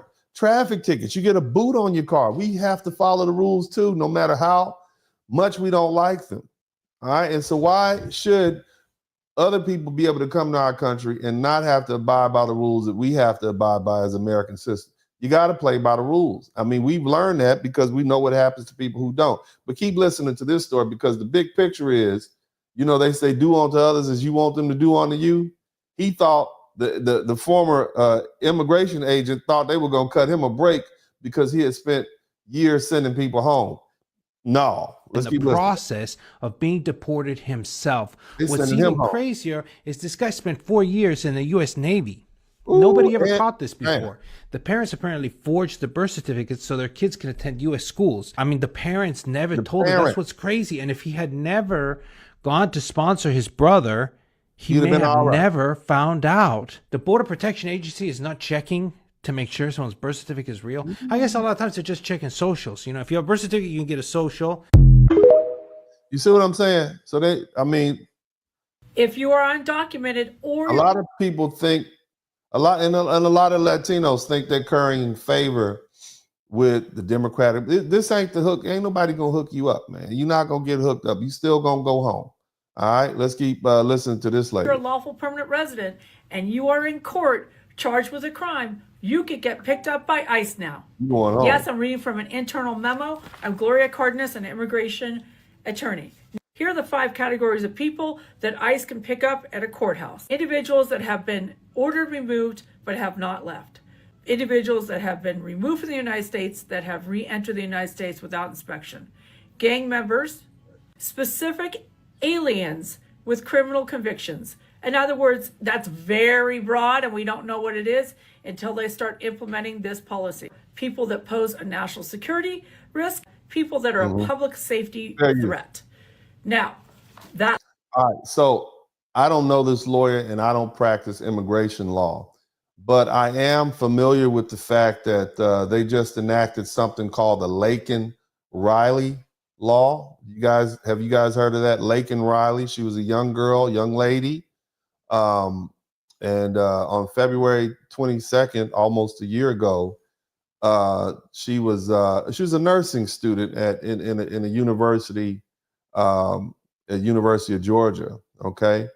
And she was jogging on the campus of UGA, and she was unalived by a Venezuelan migrant who was here illegally, a 26-year-old man named Jose Antonio Ibarra. And so, you know, you guys remember that, you know, and people are pissed off and they're still mad about it. And as a response, they've enacted something called the Laken-Riley Act. And what this does, and I'm going to just summarize it for you. Basically, it says that even if you're arrested, okay, because that guy, Jose Ibarra, he had been arrested for burglary and let go, and he wasn't charged anything. So now they changed the law so that even if you get arrested for something like a minor charge, they have a right to send you home. So just keep that in mind. So we are not playing, along with not being able to send money home, checking your phone in TSA, sweating you on around the community, hemming you up, even if you look like you're an immigrant, it's going down. Okay, it's going all the way down. Keep listening. Last category is also very broad, and we're going to have to see how this plays out. This is targeting a lot of the sanctuary cities, and here is why.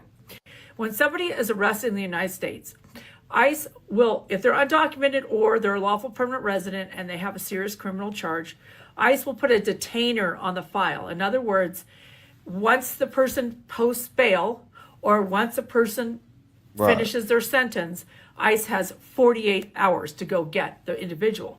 In a lot of sanctuary cities, they were just releasing the individual. You got somebody who has a sanction. You got somebody who says, hey, Lauren, hey, keep this guy. We'll come pick him up. You just let him go. This is what, I mean, these people are literally letting illegal immigrants who committed a crime. It's already bad enough that you committed a crime when you came in. Now you committed a crime when you came in the country and you committed some more crimes. Like, they need to go home. You understand what I'm saying? Like, that's just too much. These people out of control when it comes to that. I want to be able to be able to walk down the street and be safe, you know, and not and know that you don't have these people who are in the country who are just here to take advantage. Like I said, they don't even see this as their home country. So why should they take care of it? Like, I mean, they treating it like a hotel, and we have to live here. Keep that in mind. Whatever your position on immigration is, just keep that in mind. Individuals, and not allowing for that 48 hours for ICE to have the option to go pick up the person and take them into custody. Now, ICE officers can go into courthouses and actually apprehend, detain, and arrest individuals. There was a time when the judges wouldn't let you come in the courtroom and do it. They want you to handle it outside because they didn't want to. But now they can handle you in court. We'll take them from here. We got it. That's what they're doing now. Going to be working and getting advisals from the Office of Principal Legal Advisory. That's a fancy name for the prosecutors that work for the Department of Homeland Security. So they're going to be working with them to figure out who they can go and get at the courthouse. Now, they're supposed to do this quietly. They're not supposed to go into family court or small claims court unless the ICE officer gets approval from the Field Office Director, otherwise known as FOD, or the Special Agent in Charge, otherwise known as SAC. What I predict is that those people that are arrested with things like a DUI might be apprehended by immigration at the courthouse. We will see. I think that people that are charged with a crime that have been ordered removed and re-entered, I think they're going to be picked up too. I also think that people that have an order of removal that are arrested could also be picked up by ICE at the courthouse. This is something very disturbing. It says here, other aliens encountered during a civil immigration enforcement action in or near a courthouse, such as family members or friends accompanying the target alien to court appearances or serving as a witness in a proceeding, may be subject to civil immigration enforcement action. Let me tell you what she's saying. So you trying to get your friend out of trouble and you don't have your papers, and you come down to the courthouse, you trying to get you down there testifying for your homeboy, you down there testifying for your neighbor. Neither one of y'all have papers, and you're here fraudulently. They can come get you too. They can swoop you up. You, mama, daddy, everybody's going to jail. Okay? Yeah. Look, hold my cell phone, hold my stuff. They take, who are you? Give me the cell phone and turn around and put your hands behind your back. That's what he's talking. That's what she's saying. So, you know, we have a far more aggressive immigration policy than we used to have under Joe Biden and the previous administrations. And it shows, but I want you to pay attention. Look at these this is the help that they offer. Keep looking. On a case-by-case basis, considering the totality of the circumstances. That is very alarming, because we want people that don't have legal status to attend court hearings if they are a critical witness No, we in want an them to go investigation. home. So No, baby, I don't we like want them that to go chilling home. effect. And she's saying, so if something bad happens to you and the cops trying to get you to testify as to what some gangster did to you, guess what that means? That means that if you go down there and testify about having something happen to you and you don't have your papers, they could send you and him home, or you and her home, whatever. All right, that's what they're saying. All right, keep listening. That could have on people not coming forward to report crimes, but also not working with prosecutors to show up to court to prosecute people because they themselves are undocumented and they're concerned they're going to get removed. That is horrible. I will keep you posted. I'm Gloria Cardenas, the immigration queen. Immigration queen. Shout out to her. Shout out to my man Cody Marshall. Thank you. Oh, we got 10 super chats. Hold on a minute. We finally got 10 super chats, man. 10 and we in. It took an hour and 30 minutes to get here. I'd like to get 20. That'll be plenty. But shout out to my man Cody Marshall for being the 10th word person to give a super chat. Big up to you. Thank you so much, brother. Y'all hit the #1 button. If you appreciate what I'm doing, if you're learning something, you find this entertaining, if I'm making you smile, giving something to do in the early evening, man, make sure you show your appreciation by contributing to the super chat. Nevertheless, let's get back to this work. Only detaining and deporting criminals? That's not true. They're currently looking and waiting outside of schools. That's because everybody who enters this country illegally has already broken the law. And so when you say criminal, what do you mean by that? You know, if you already broke the law, you broke the law, there's probable cause to believe you committed a crime. You're not here illegally, so you kind of already committed a crime. So it depends on your definition. Keep listening. Stores, workplaces, even going door to door to try and find anyone who looks Latino. They ask for documentation, and if you don't have it, they take you. Most who have been detained do not have a criminal record at all. Mind you, they've even taken someone who does have papers. Even showed his ID, but they still took him. So at this point, maybe they didn't believe him, baby girl. Maybe they thought he was lying. Okay, it happens to folk all the time, especially black folk. Keep listening. it's not even just undocumented immigrants, but the media will only be loud about actual criminals being deported, while hiding the fact that they're also detaining anyone else they encounter who looks Latino. Even in their own words, we arrested It's those not just Latino. We saw earlier they gathered up a dude who was from India. I showed y'all that Haitian. Everybody knows that. I'm not going back to Haiti. Dog, you going back to Haiti. It's not just Latinos, okay? It's everybody that is here illegally, whether you're from China, whether you're from one of the Arab countries, whether you're from an African country, whether you're from Caribbean, wherever you're from, you're not supposed to be in our country illegally, okay? Now, we might not be able to get all 14 million, but we're going to start with all the criminals we can get and anybody around them. Okay, that's the rationale. You understand me? So just keep it one. Let's just have an honest conversation. All right. Now the thing is, the reason there's so many Latinos going back because Latinos comprise the largest segment or portion of people who are in this country without papers who are here illegally. That's why it seems like that. Most people are not. You don't have a vast majority of Africans here because Africa is not contiguous with the United States. So they can't just walk up here. Shout out to my man, Cody Marshall. Hey, I was born in East LA, Cheech and Chong. Keep listening. During the course of our operation. And note that besides Bakersfield, they also said that they'll be going to Fresno and Sacramento. Yeah, they're going everywhere. You heard the blue state. The blue state. Listen, you know these now listen to this one right here. I want you to look at this Karen. Somebody type mass raids that ICE is doing right now. Do you think they're doing deportations? Oh, no. They are not doing deportations. They are doing detention centers. Yep, because Trump's billionaires' friends. White people do know things. You see, money. Somebody type money in the chat room.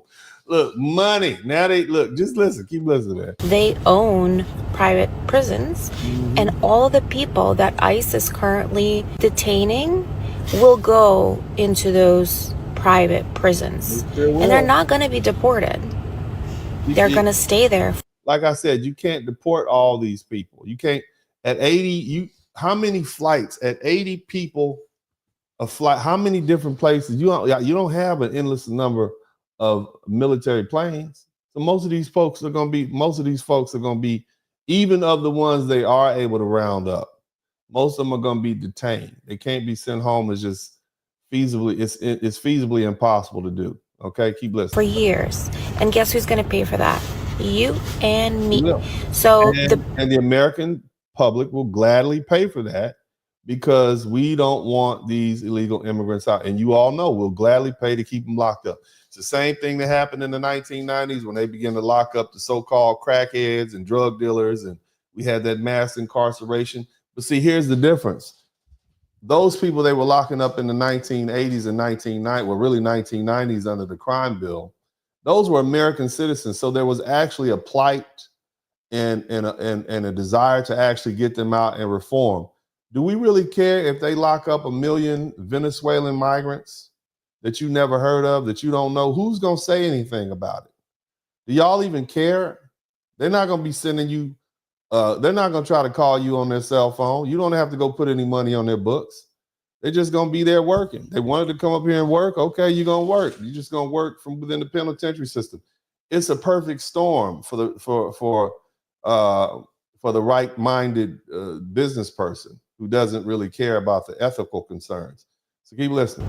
millions of people who were otherwise contributing to our economy, helping our workforce, are now going to sit in private prisons, and we are going to pay for that while lining the pockets of the billionaires who already own those prisons. Yeah. Good job, MAGA. That is how America works, baby. That's what we do. That's what we do the best. Hospitals, churches, schools, and other previously designated sensitive areas. Mhm. This video is specifically for healthcare workers who work in hospitals. This is everything that you need to know. This lady is a nurse, and she's basically going to tell the nurses how to help resist the law enforcement. Now, again, this seems like resisting to me. Okay, I'm just saying we've been told not to resist, but this seems like a concerted effort to resist.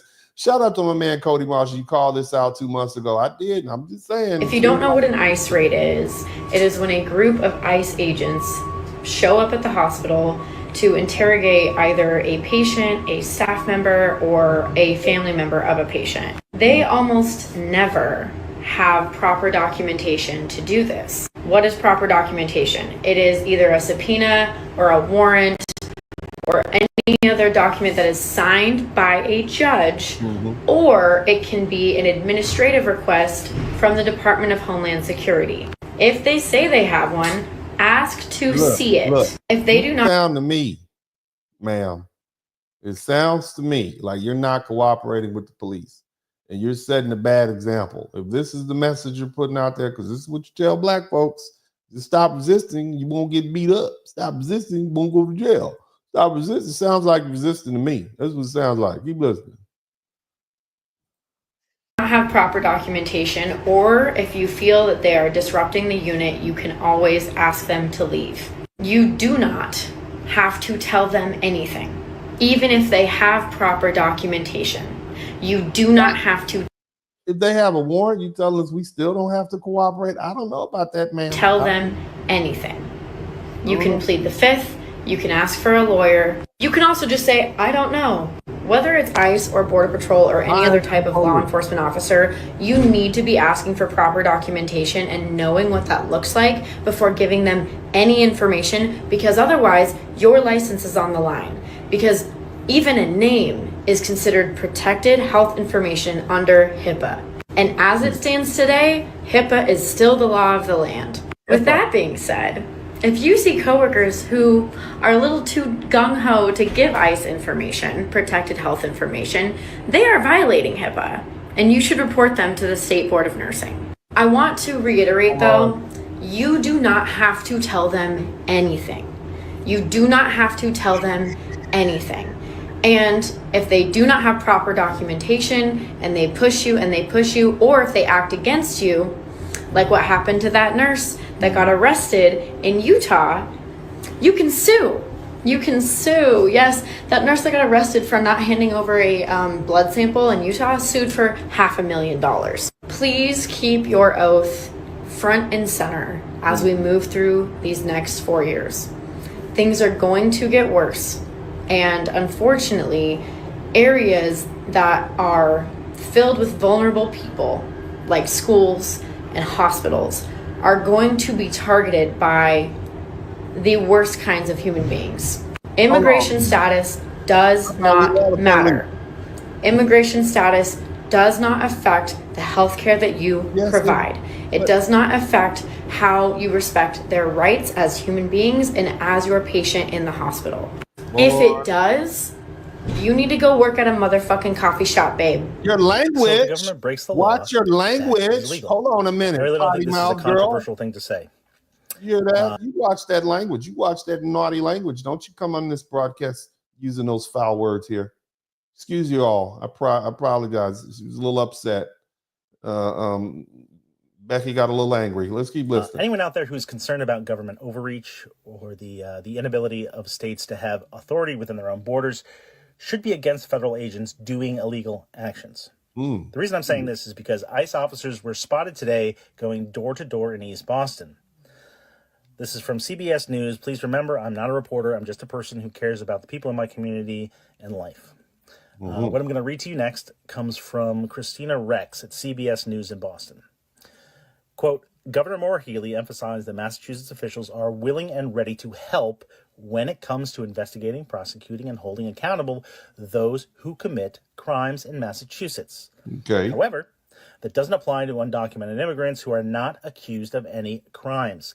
The law that guides immigration enforcement in Massachusetts is a 2017 Supreme Judicial Court case called Lunn v. Commonwealth. In it, the SJC decided that Massachusetts law provides no authority for court officers to arrest and hold an individual because of a federal immigration detainer. The way this works in practice is that ICE will typically contact a local agency asking them to either arrest or hold someone in jail for extra time after a criminal case has concluded, at which point they have served their sentence. ICE is effectively asking local law enforcement to take on the role of holding someone for an unconstitutional period of time, as it was explained by immigration law expert and Yale Law School professor Diana Haynes. All right, so, we got more folk giving advice to people. I mean, look, I have yet to hear, I feel sorry for these people. This is terrible. This is just more play-by-play. You see what I mean? I want you to, I'm talking to you about tone deaf, and I have a greater picture here, and I'm gonna talk about that a little bit, but y'all hit the number 1 button if you can hear. And let me know if you're bored.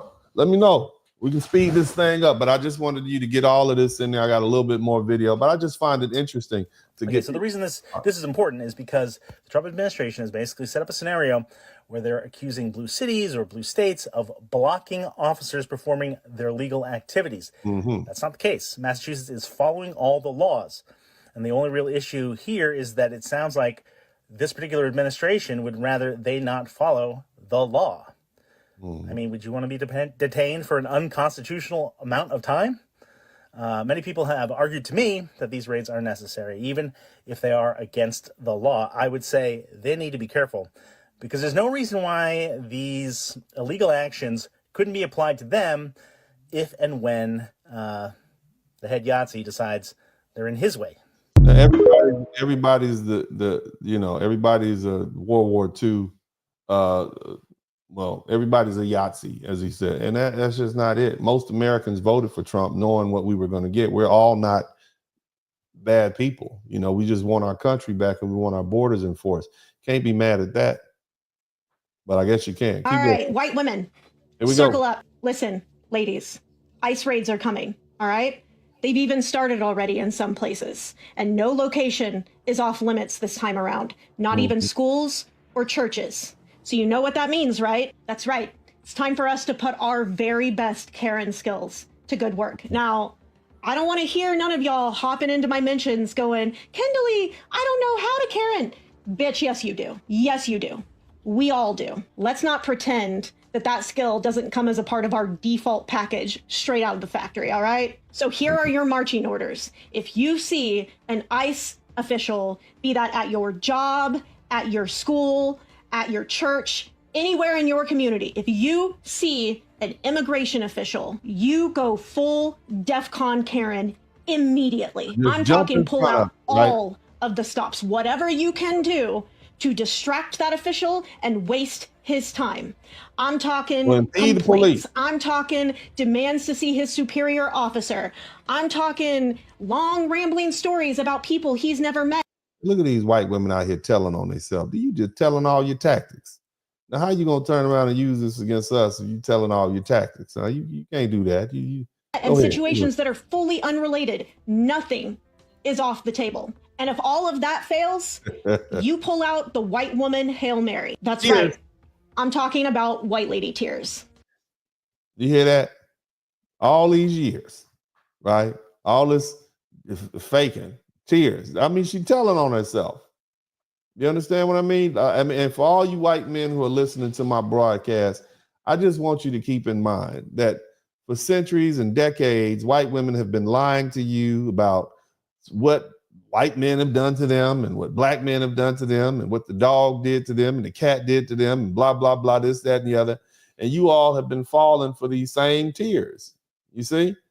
And it's not really just germane to any one group of women, but white women definitely do it best. I want you to hear it. And it's a large reason why you're having a pushback of the so-called woke culture, because at the end of the day, woke actually benefits white women the most.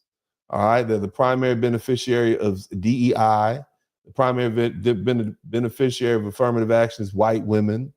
The primary beneficiary of all of this feminist rhetoric and laws and administrative rule changes have been white women, and you've largely displaced white men, you know, so they might lash out at people of color, but at the end of the day, it's the white woman that's doing all this stuff to them, and they've done it largely with white tears. And now the men are like, hell with them damn tears. We're taking our country back, and we're going to put Becky back in the kitchen barefoot and pregnant. That's what you see going on. And I tell you guys all the time, this is a fight between white men and white women largely. We are just, as the book Makes Me Want to Holler said by Nathan McCall, you should check him out. We just sitting here checking it out, doing our little thing. We're not in the driver's seat. Just keep that in mind. But anyway, let's keep going. I don't care if you have to pull a full-blown temper tantrum in front of that immigration official. You do whatever you have to do to become a physical barrier between that immigration official and the vulnerable members of your community that he is targeting. Please, listen, we have trained for this moment. Let me get this. You're going to step between an immigration officer and some Trinidad Aragua gangbanger. That's what you're telling me you're going to do? Sit down some damn where. Our grandmothers trained for this moment, and their grandmothers before them. Karening is our ancestral legacy. Only this time, we have an opportunity to put the skill to work for good, to do something for our community instead. Baby girl, baby, you're gone somewhere. Somebody get her. Somebody get her. Somebody please go get her. Somebody just talk to her for me. Just send her a text message or something. Just talk. Just calm down. Calm down. Okay?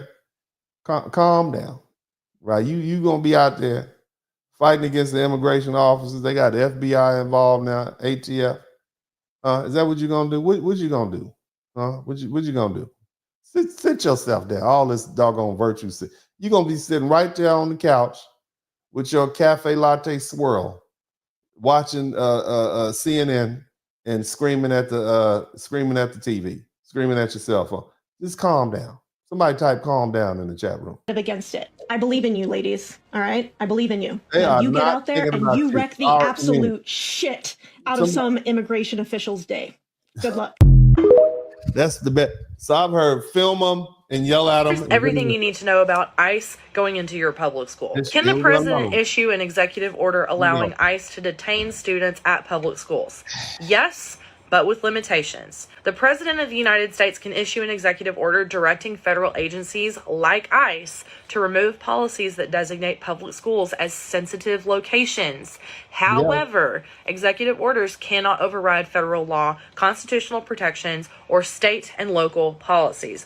For example, federal or state law may regulate law enforcement actions in schools, but such an order could face lawsuits or public backlash and may be challenged in court as unconstitutional or improper, which is exactly what they're betting on. What about about ICE in public schools in states like Texas or cities like Houston? Are there laws prohibiting ICE from entering schools in, let's say, Houston? There are no specific laws in Texas or Houston prohibiting ICE from entering public schools to detain students and staff. Previously, ICE policies limited enforcement at schools under the sensitive locations policy. However, this policy can be rescinded by the administration, as was done on January 22nd, 2025. Local jurisdictions in other states like California and in cities like Chicago have policies that limit ICE's actions in schools. She's giving out tips. Texas, however, have not adopted similar protections. What if you're a principal? What's your role in these ICE interactions? Principals cannot outright refuse ICE entry if agents have a valid judicial warrant. However, they can take steps to ensure ICE follows the law. Number 1, verify their documentation. Principals can review a warrant to confirm it is signed by a federal judge or magistrate and is specific to a person or... So if it's signed by a state court judge, or not a state, if it's signed by somebody else that says judge after, you just gonna ignore it? That's what you telling me you're gonna do?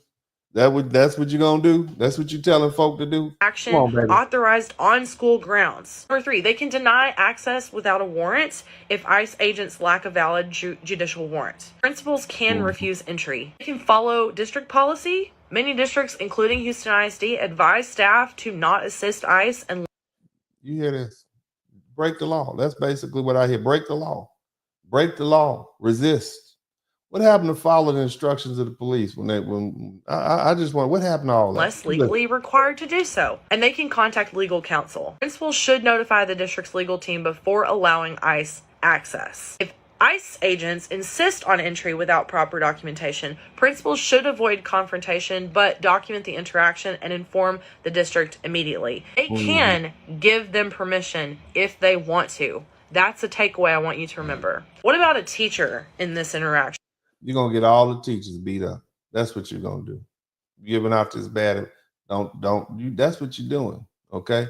Now, all you black folks out there who listen, all you black teachers, don't you do it. You lose your job. You'll be the first one to go. You'll be just like you had these white teachers gassed you up to jump in front of this freight train called ICE, and you'll be just like Fonnie Willis and Letitia James and Alvin Bragg.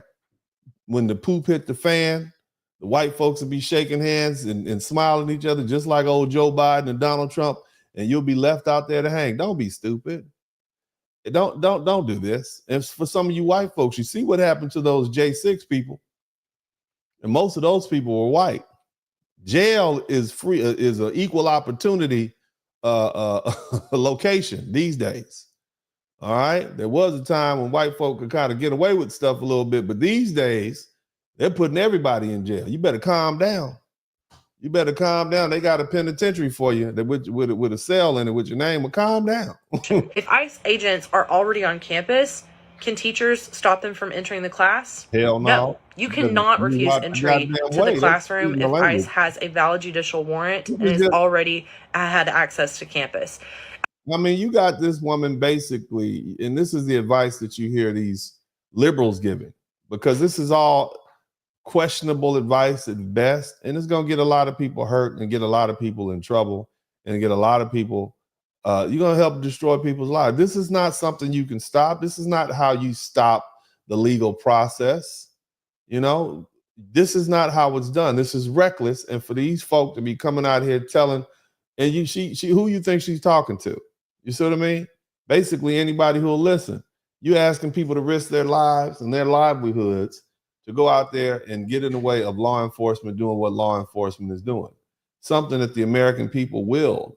And I don't think this is a good I don't think this is good sound advice to follow. Keep listening. You can request to see the warrants to confirm its validity, make sure it's signed by a judge specifying an individual or action. And number 2, you can direct agents without a warrant to the principal or administrator. What can ICE do or not do? ICE can, number 1, enter schools with a valid judicial warrant. Yeah, let me go ahead and slide on past this because Police asked him his immigration status.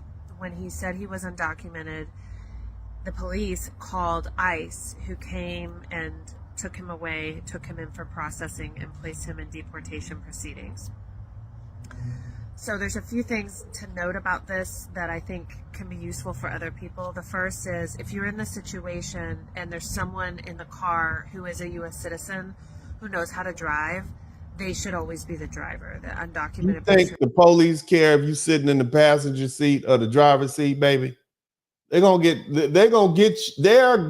get your information, okay? And if you lie to them, it's going to be worse, all right?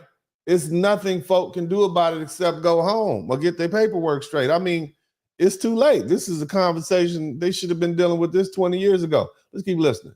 Should ideally not be the driver. Secondly, if the police are asking about immigration status, you should decline to answer that question and say, I'm sorry, but I respectfully don't want to answer questions about my immigration. And we're going to put you in handcuffs and put you in the back of this truck. That's what we're going to do. You're going to end up on a flight headed towards El Salvador. I can identify myself to you so that you can check to see if I have a warrant, but I don't want to discuss my status. If you ID yourself, you should do it with a U.S. ID if you have one. If you don't have one, sometimes you can get an ID at a library that has your photo and it can demonstrate your name and your photo. A library card? If you telling these people to get library cards? Come on, man. Cut it out. Don't have a document. Why are you giving these folks false hope? Huh? Why are you giving these people false hope? Most of the people that would need to hear this don't even speak English anyway. They don't even know what you're saying. Ma'am, cut it out. That just give your name, your address, and your date of birth, but don't talk about your immigration status. Don't give your name, address. Don't say it. You're gonna get people. You're gonna get people. Hey, immigrants themselves right now have to know how to assert their rights in these interactions.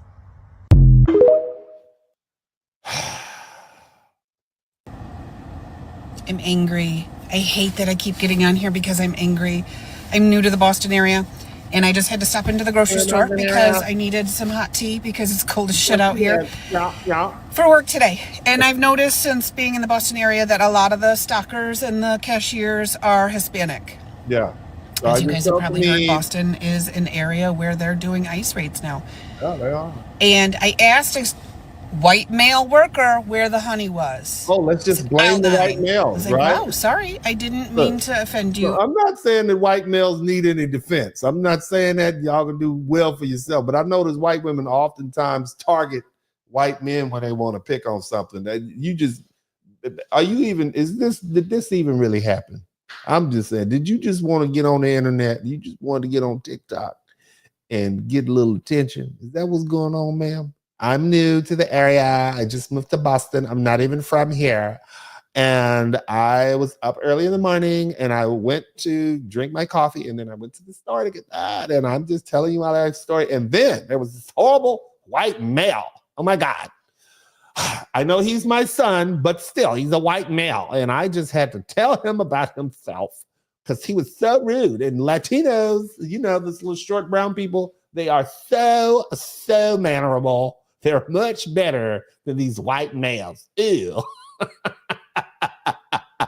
Oh, man. And I've noticed since being in the Boston area that a lot of the stockers and the cashiers are Hispanic. As you guys have probably heard, Boston is an area where they're doing ICE raids now. And I asked a white male worker where the honey was. He said, aisle 9. I was like, wow, sorry, I didn't mean to offend you. I just needed to know where this was. He's like, well, nobody can be bothered to show up for work anymore. Excuse me, do you mean because people are afraid that they're going to get yanked off their job and deported? Fuck you. The language. You better watch it. Gosh, somebody get me some Ivory soap so I can, in a clean white towel, so I can scrub her mouth out with soap. Your language. You cut it out. My goodness. Keep listening. And you're inconvenienced because you have to do a little more work. So she just went up there to pick on a stock boy. Whose teenage son was that? Huh? I want to hear from him. Y'all track him down. I want to get him on the show. I want to hear his side of the story because I don't believe her. Keep listening, man. This is too much. Y'all doing too much out there, Karen. I feel so powerless, and I feel like all I can do is post, and hopefully we'll get to someone. ICE raids have started in Los California liberal. Angeles.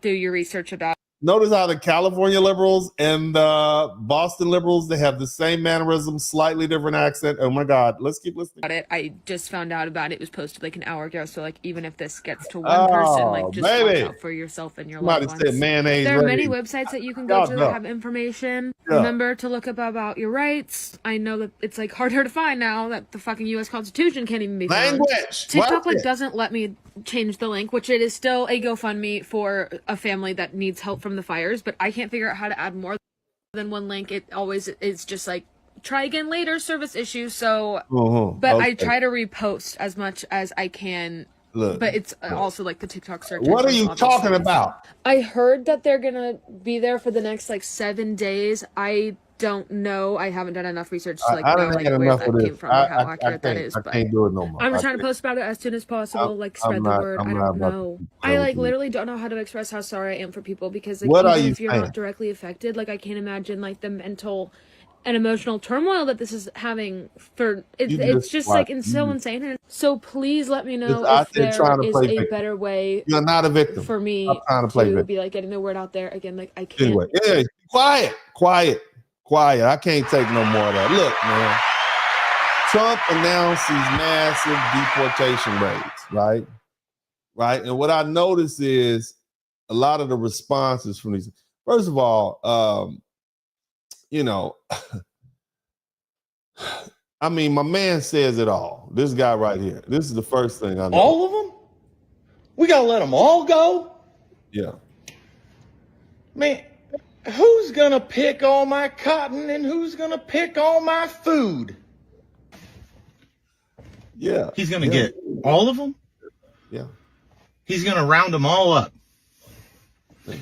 That's great. Who's gonna wash my car, mow my yard, take care of my kids, pick all my food? Fucking Trumpers. Right. So, as I said, what I found is the common link from these liberal types is not necessarily that they empathize with the folks being sent home, but they're like, hey, who's going to perform our labor? And that's why I entitled this Taking My Servants. And it is very tone deaf. And, again, these are the well-meaning liberals that our great leaders would talk about, whether we're talking about Martin Luther King, Malcolm X, Thurgood Marshall, Marcus Garvey. They all had something to say about these folks. Now, here's the thing. First of all, let's just say this. There's a problematic tendency to blame cities with large undocumented immigrant populations as though that's inherently tied to crime and societal decline. And this narrative is not only racist, but it dismisses the real systematic issues at play. I guess I would say it assumes that people in these cities are monolithic, and instead of recognizing that them as individual folks with lives and contributions to their communities. And this approach vilifies entire groups without even addressing the root causes of a broken immigration system, number one. Now, what I've heard, and this is the one that I find irritating, if we deport all documented workers, who will take our agricultural jobs? Who's gonna, milk our cows? Huh? Who's going to get our eggs to market? Who's gonna pick our fruit? And just how does that sound to you? Huh? How does it sound to you? It sounds like they're more concerned with, who's going to do this cheap labor than anything else. You see what I mean? I want you to just think about that, man. Think about the embedded tone deaf insensitivity of that. Shout out to my man TIQS. She's mumble rapping like Offset and Quavo. Did you think about that, man? Just think about that. And, as I think about it, framing immigrants solely as laborers as if their worth is tied to their economic utility. It dehumanizes them, and it reduces their humanity to their productivity. That's like reducing a woman to, her ability to please you in bed. It's like reducing someone to their ability to cook. You don't see them as a human. You just see them for their productivity, and ignores the fact that American policies and industries have long relied on exploiting cheap immigrant labor, and before that, slave labor. And it denied basic human rights and even pathways to citizenship on purpose. And instead of challenging why Americans avoid the jobs, this argument, what it does is perpetuate the stereotypes about lazy Americans versus hardworking immigrants. You understand what I'm saying? And the narrative also overlooks the fundamental truth that American policies and industries have long profited from the exploitation of cheap immigrant labor. That's what we do, okay? Particularly in labor, in labor-intensive jobs, especially low-skill labor-intensive jobs. We brought the Irish over here. We brought the Chinese over here. We brought Black people from Africa over here to do it. This is what we do. And so for decades, the U.S. agricultural sector has relied on immigrant workers, many of whom are undocumented, to sustain its operation. You heard what the fella said earlier. The government knows what I'm doing. It's an open secret. Type open secret in the chat room. It is an open secret. Okay? And these workers, they placed in dangerous situations. They receive low wages. They're denied basic labor protections and pathways to legal citizenship on purpose. You see? Rather than acknowledge this systematic exploitation that keeps our eggs cheap, all right? Right? Their argument focused solely on the idea that Americans would somehow be incapable of doing this work. It never examines why industries have been allowed to continue relying on cheap and vulnerable labor, or why the structural changes haven't been made to address these disparities in wages and work conditions. And here's another thing. The way these people frame this into a trap of perpetuating harmful stereotypes, and particularly the idea of lazy Americans. We're hardworking people, okay? But they're saying we're lazy Americans and we refuse to do the hard work, while immigrants are portrayed as our hardworking counterpart. And the narrative, what it does in essence is it pits groups of people together against each other, immigrants versus Americans. And the truth is most immigrants, other than African Americans and Native Americans, most Americans are immigrants. Okay. Here's the thing. The way they frame it, it doesn't ask why certain jobs are seen as undesirable by many Americans, and it doesn't challenge the industries that pay low wages to make the jobs more attractive. Instead, it blames a vulnerable population, and it creates this false dichotomy where immigrants are seen only as tools of economic labor, okay? And American workers are unfairly painted as unwilling and incapable. That's the same thing Ramaswamy did, called us stupid.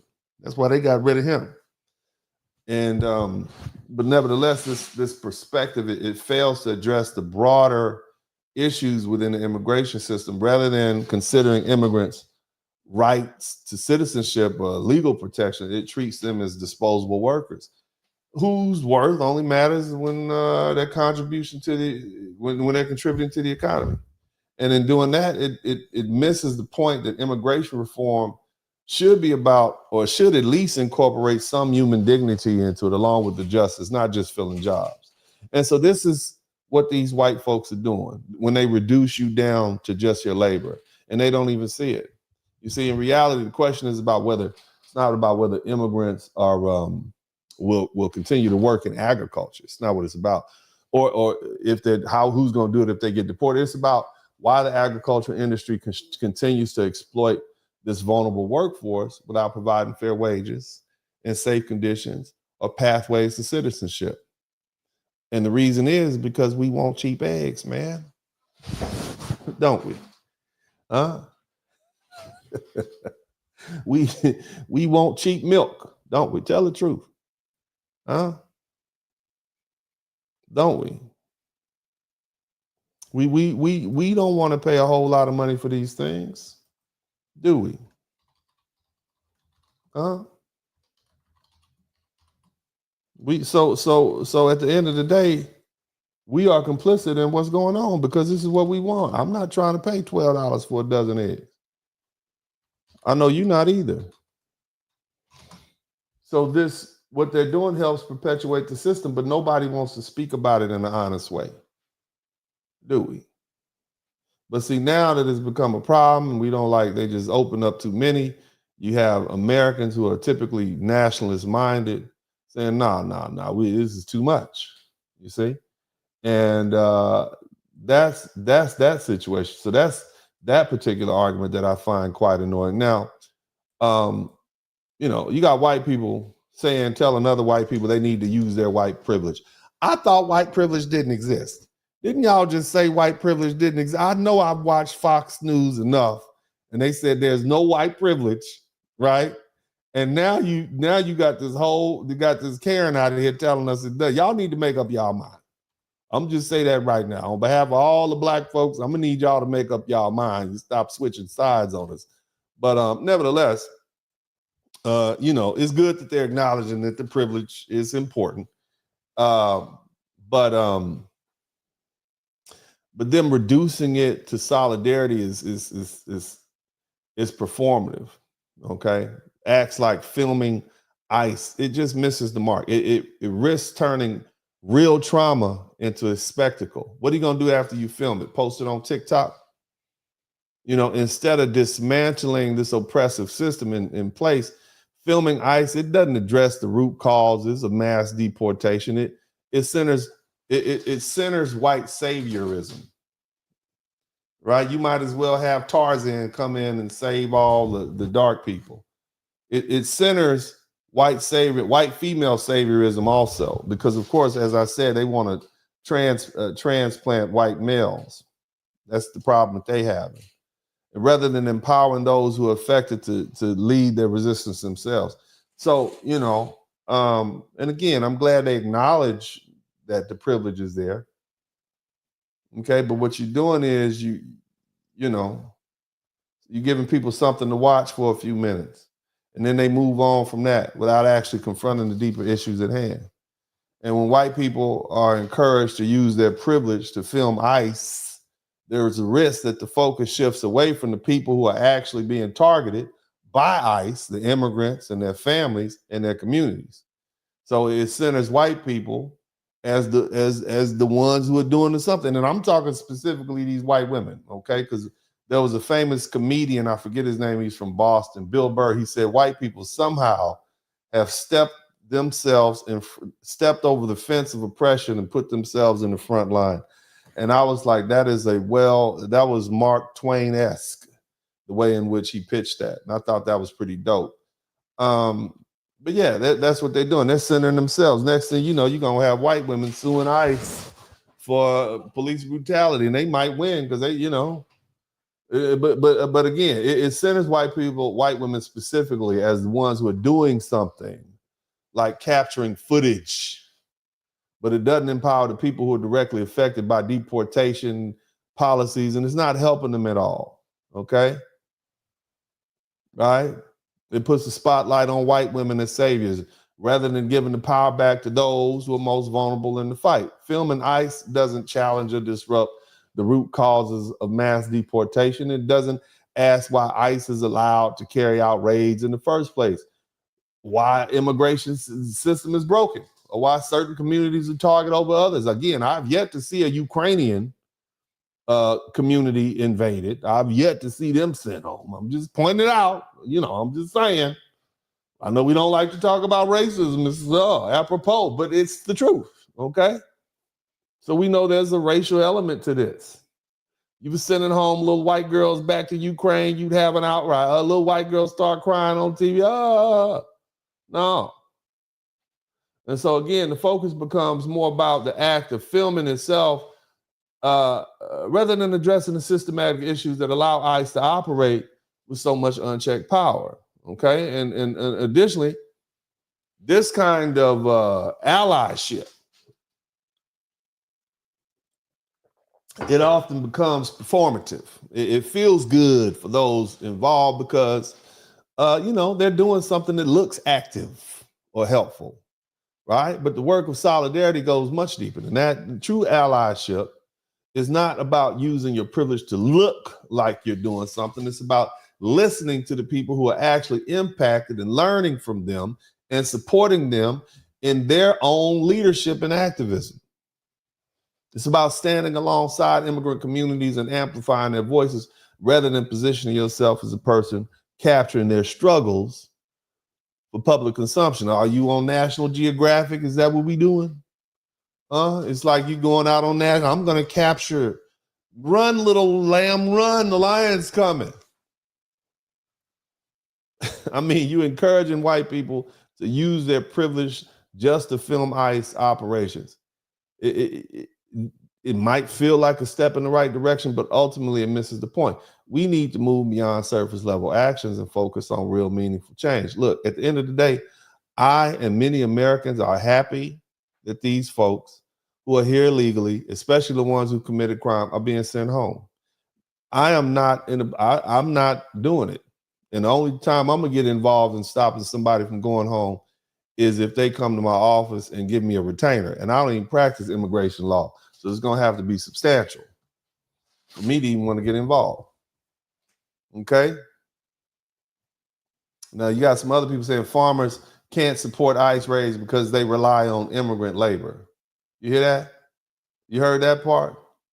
That speaks out to all the people who support immigrant labor. And this stance is full of contradictions because it overlooks how farmers, despite benefiting from undocumented labor, often lobby against immigration reform because they've historically exploited vulnerable workers while resisting accountability for the working conditions.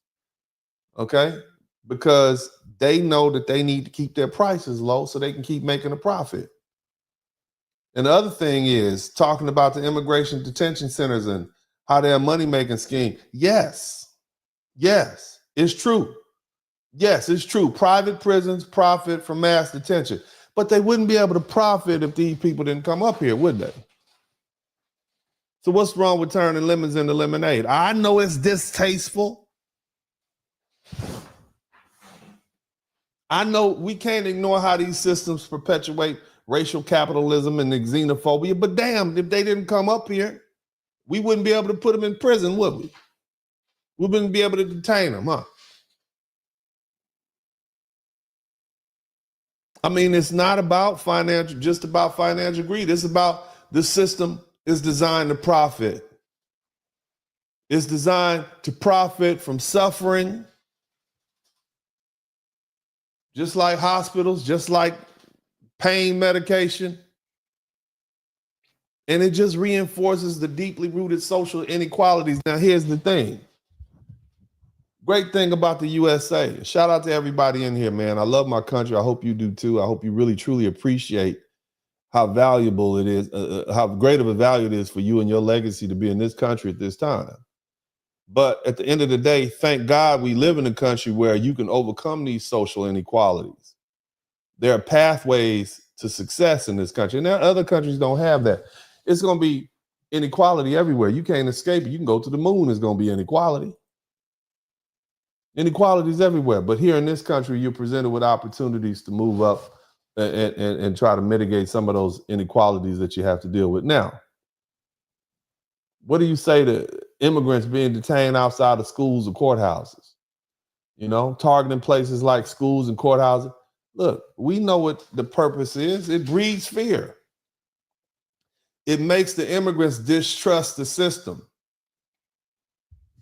They come here because they want a better life for their children, you see? And part of that has to do with what? Education. So if the immigrants are afraid to take their children to school because ICE can now target them at that school, they won't get that education, and that acts as an incentive for them to go home, and it disincentivizes them from bringing their children here. I just want you to think about that. They know what they're doing. I get it. And having ICE go into those, it silences the victims and the witnesses, and it makes it harder for them to engage with law enforcement or the public system. But see, the problem that I have with these liberal responses is they come across as hollow and posturing, okay, and calling for sanctuary cities without providing real protection on all levels. I'm just saying. They have not come up with any viable responses.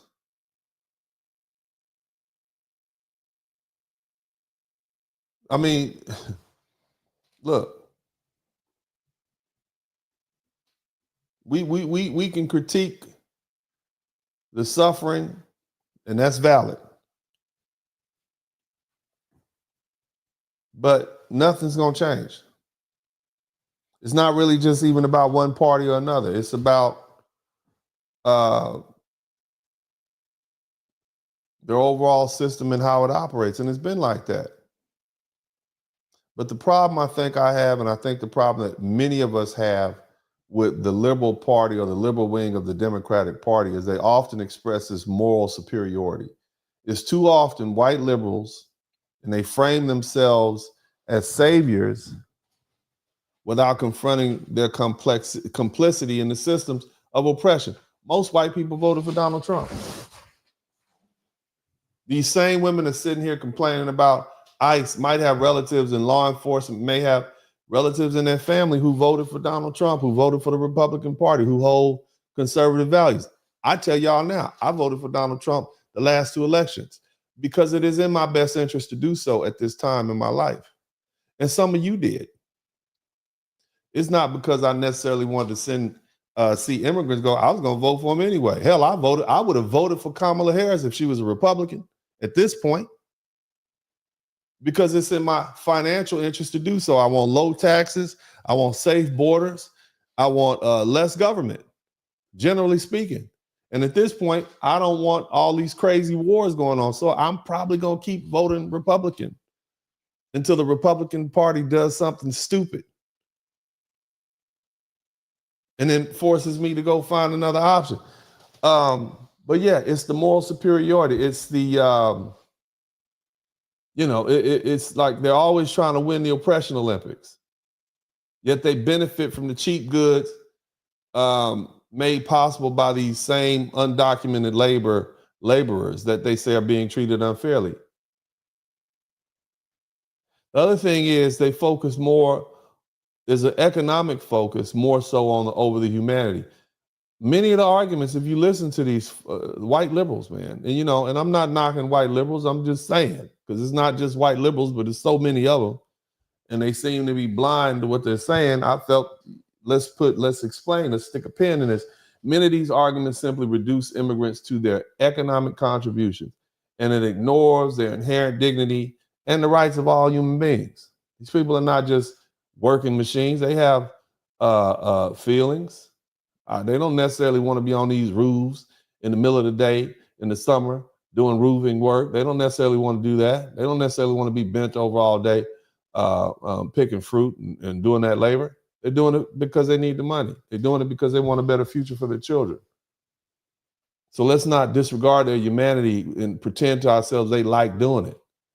Okay? And they're only good for you because of what? The economic benefit. Now, again, all this performative allyship, filming ICE, or using your whiteness for good. What's the good again? To keep your servants here, right? Again, you're centering your white feelings rather than empowering these immigrants and these community people of color. You're not challenging the system. Much of this outrage focuses on Trump as an individual. And a friend of mine, who's a friend of the broadcast, he said it great. Daddy's back. And a lot of these white folk, men and women, they're angry because this authoritarian figure is back. They see Donald Trump as nothing more than a dad that they don't like. This is my good friend, Javon Clark, right here. He expresses this. Tell the American people something so we get this. You gonna cuss. Men are not loved. Yeah. Men have to put their fucking foot in folks' ass. Men have to lay down the law. men have to lay down the truth. Yeah. Donald Trump is a man. The fact that all these fucking women hating him shows that he's doing exactly what men do. I'm despising my own motherfucking house. Because if I let the women do what they want to do, it'll be a fucking shit show. Watch. Men. Barack Obama didn't love America. Barack Obama treated America the way women want him to treat America. Bill Clinton treated America the way women. Donald Trump is treating America the way a man would treat America. I don't give a fuck about your feelings. White people only make up 7% of the world. Stop killing your fucking babies. We gonna die off. That's what Donald Trump says. Hey, Mexico, take your fucking criminals back. Canada, you need to be a part of the fucking USA. It costs us a lot of money to protect you son of a bitches. Russia, calm the fuck down. Y'all know we'll bomb on y'all motherfucking ass. China and North, y'all chill the fuck out too. Man shit. Barack Obama was giving Iran billions of dollars. Man shit. Men always gonna be hated. Men ain't loved or missed until we gone. That's when you look up one day and everything. Shout out to my good friend Javon Clark, man. That's my Carolina homeboy, man. Shout out to him, man. It's always good to hear him speaking on it. I think he has a YouTube page, but look, family, I want to go ahead and run this thing on out. But the first thing I want to do, I have one more thing I want to talk about before we wrap this thing up. We got 13 super chats. I appreciate y'all. Look, man, make sure you hit the subscription button, man. If you haven't subscribed to the channel, or I'm sorry, just hit the like, man. Help me get these likes up. Let's keep this algorithm going. I try to keep it 100 with you. I know I have a very diverse audience at this point. Most of my brothers are still with me. They've been with me a long time. But these politics, man, they as they say, they give rise to strange bedfellows. So a lot of people are lying right now. You got a lot of people, black men especially, embracing their nationhood, embracing what it is to be an American. Many of the brothers who went passport bro, and they realized, damn, I like being an American. I like the way I get treated. That was the first time many of them have been treated and reaped the benefits of being treated like an American. So make sure, if you like what I'm doing here, make sure you subscribe to the channel. We got 13 super chats. It would have been great to have 15. We didn't get 15, but that's all right. It's going to be a good night. But I want to go ahead and read these off to the fellas. Everybody, shout out to Red Sigma SA. Thank you so much, fam. Appreciate you. Lance Jackson, good looking out, man. I appreciate you too for the $49 super chat. 414 Momi, Jamaican lady, has no words, but I do. Bye.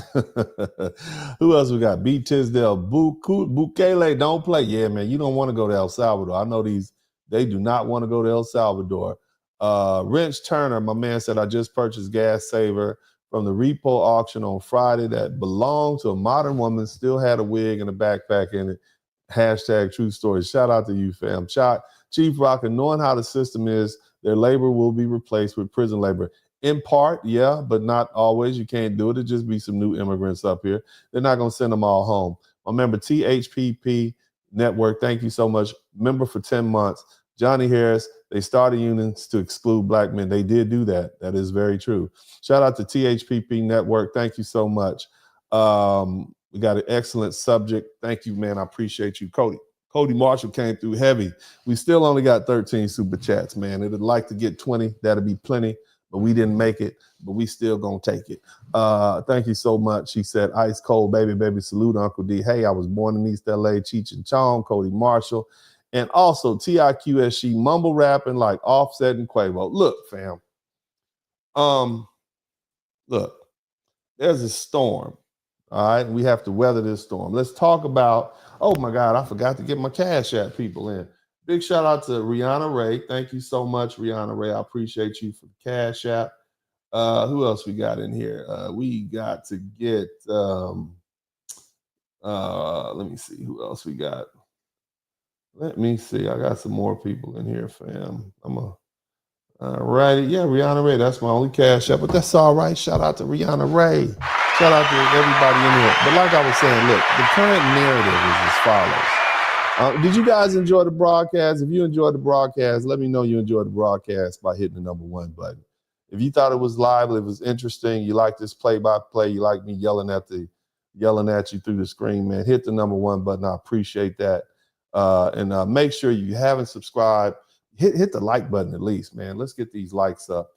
But where was I? So the current narrative surrounding immigration and labor is fascinating, isn't it?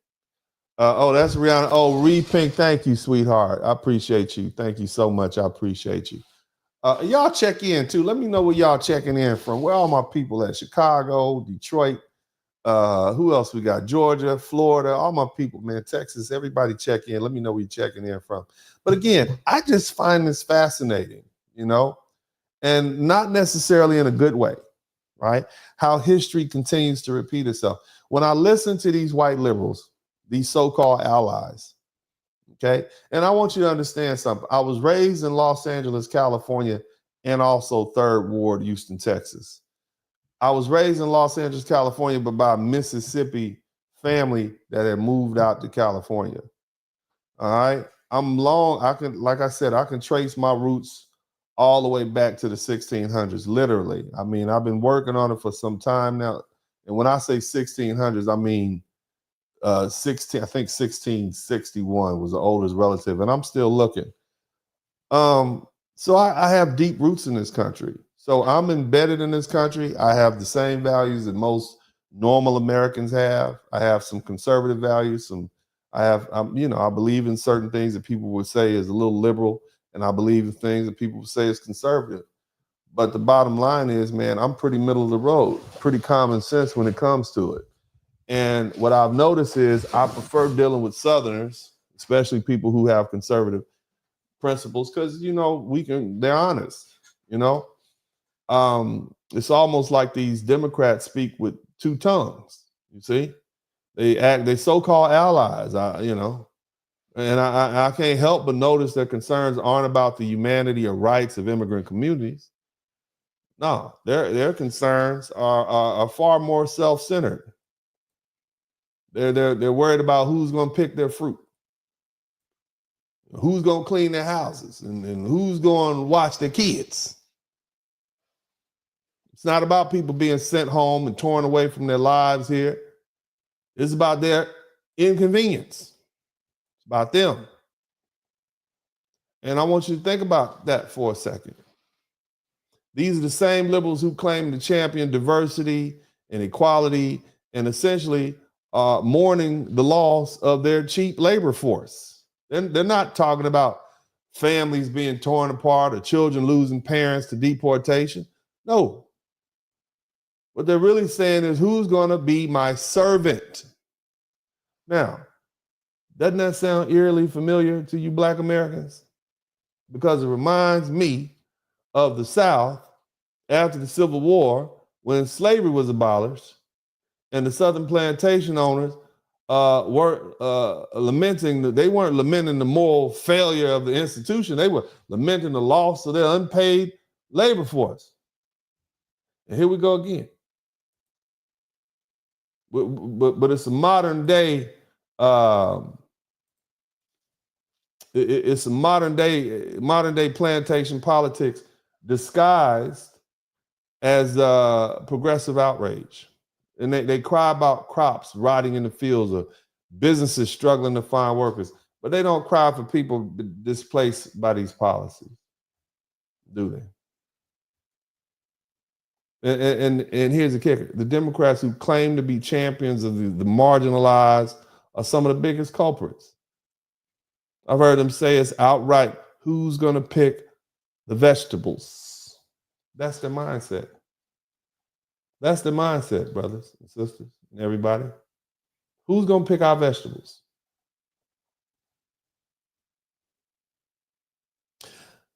It's insulting to reduce an entire community to nothing more than laborers. And let me tell you something. I've employed folk from everywhere, and I don't dehumanize them. That's not appropriate. That's not how that works. You understand? That's not how you should see humanity, how they benefit you. And it's a bit distasteful to think about it like that. And I don't even think they realize it. And that's the true tragedy. Shout out to Johnny Harris, American Slave, love story, right? You see? Now, when I look back, and I'm going to give you a little taste of history, and hopefully you guys will understand this.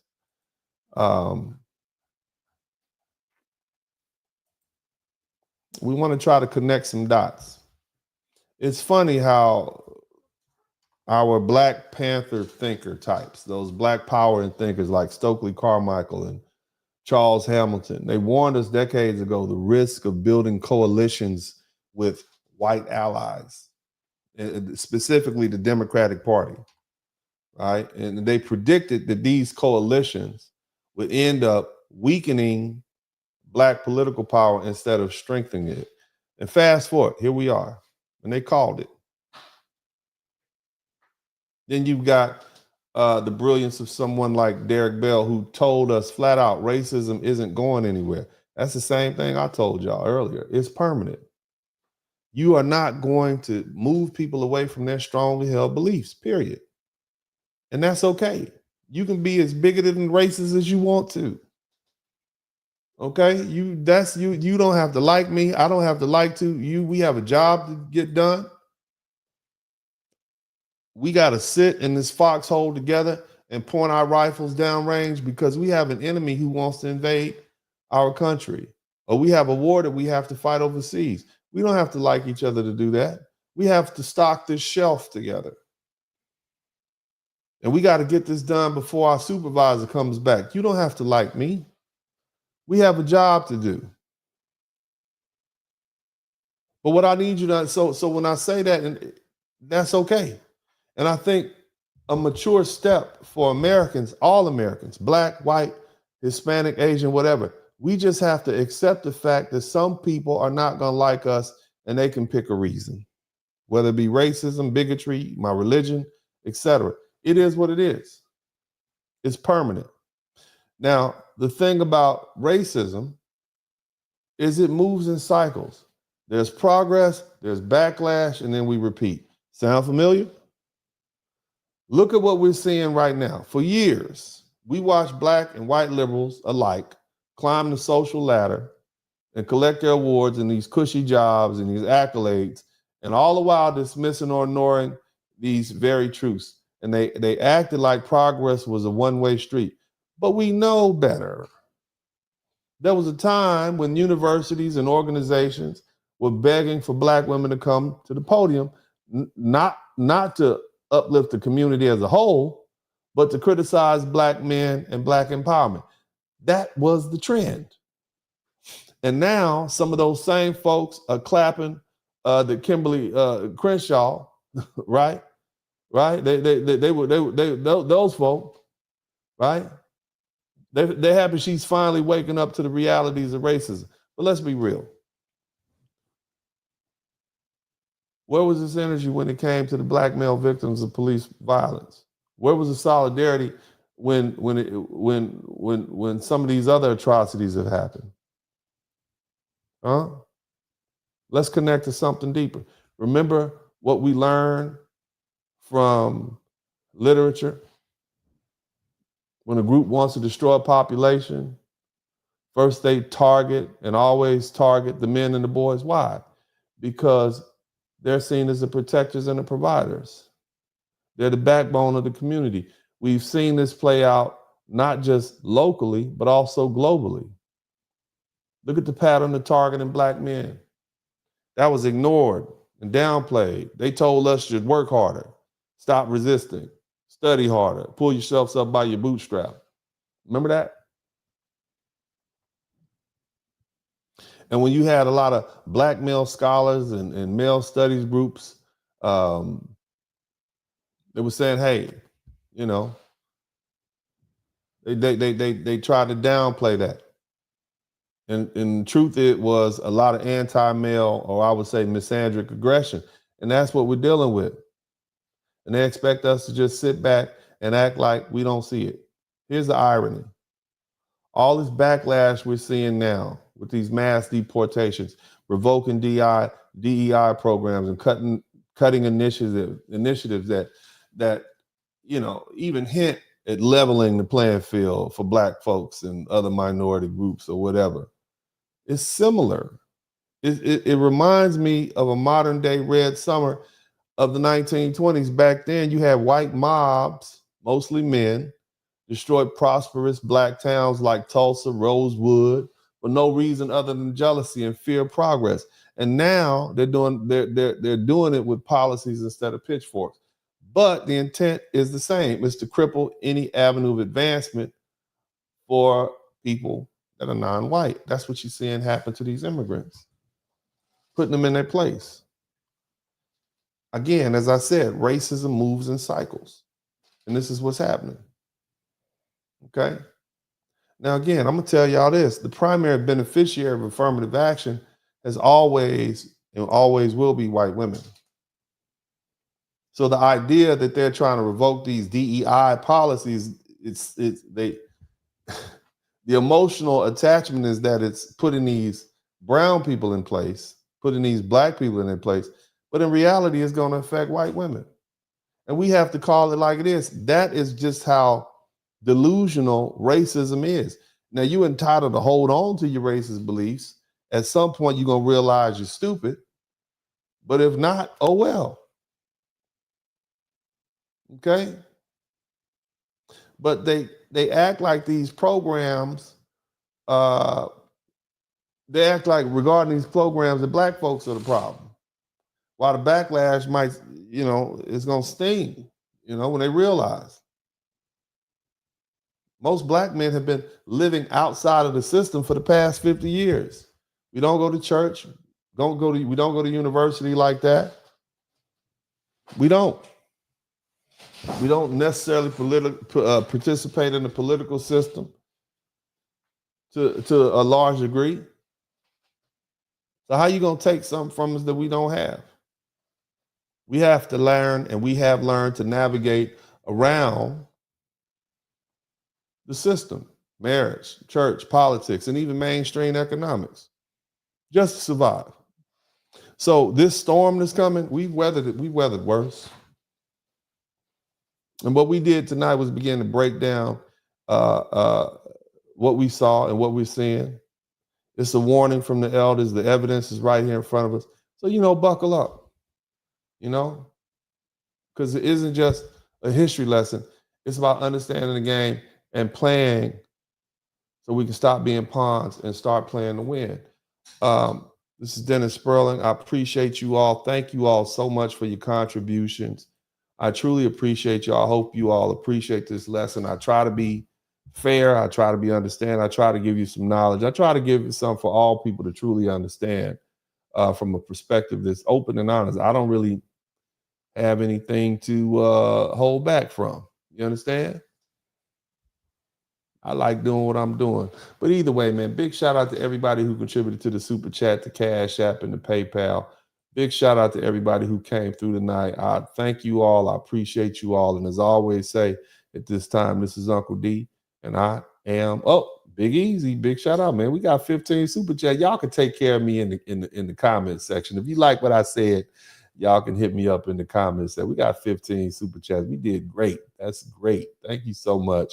This is Uncle D. I love you all. I mean it tremendous. Shout out to all the American folk out here, all whatever ethnicity you may be, man. I appreciate you entertaining this conversation. Thank you so much. God bless you. I love you. And I am.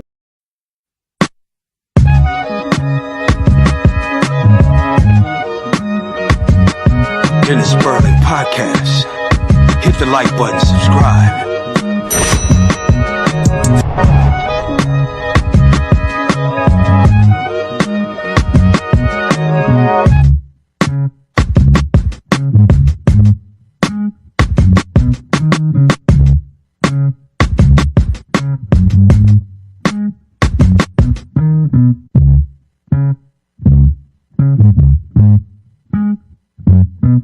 Mm-hmm.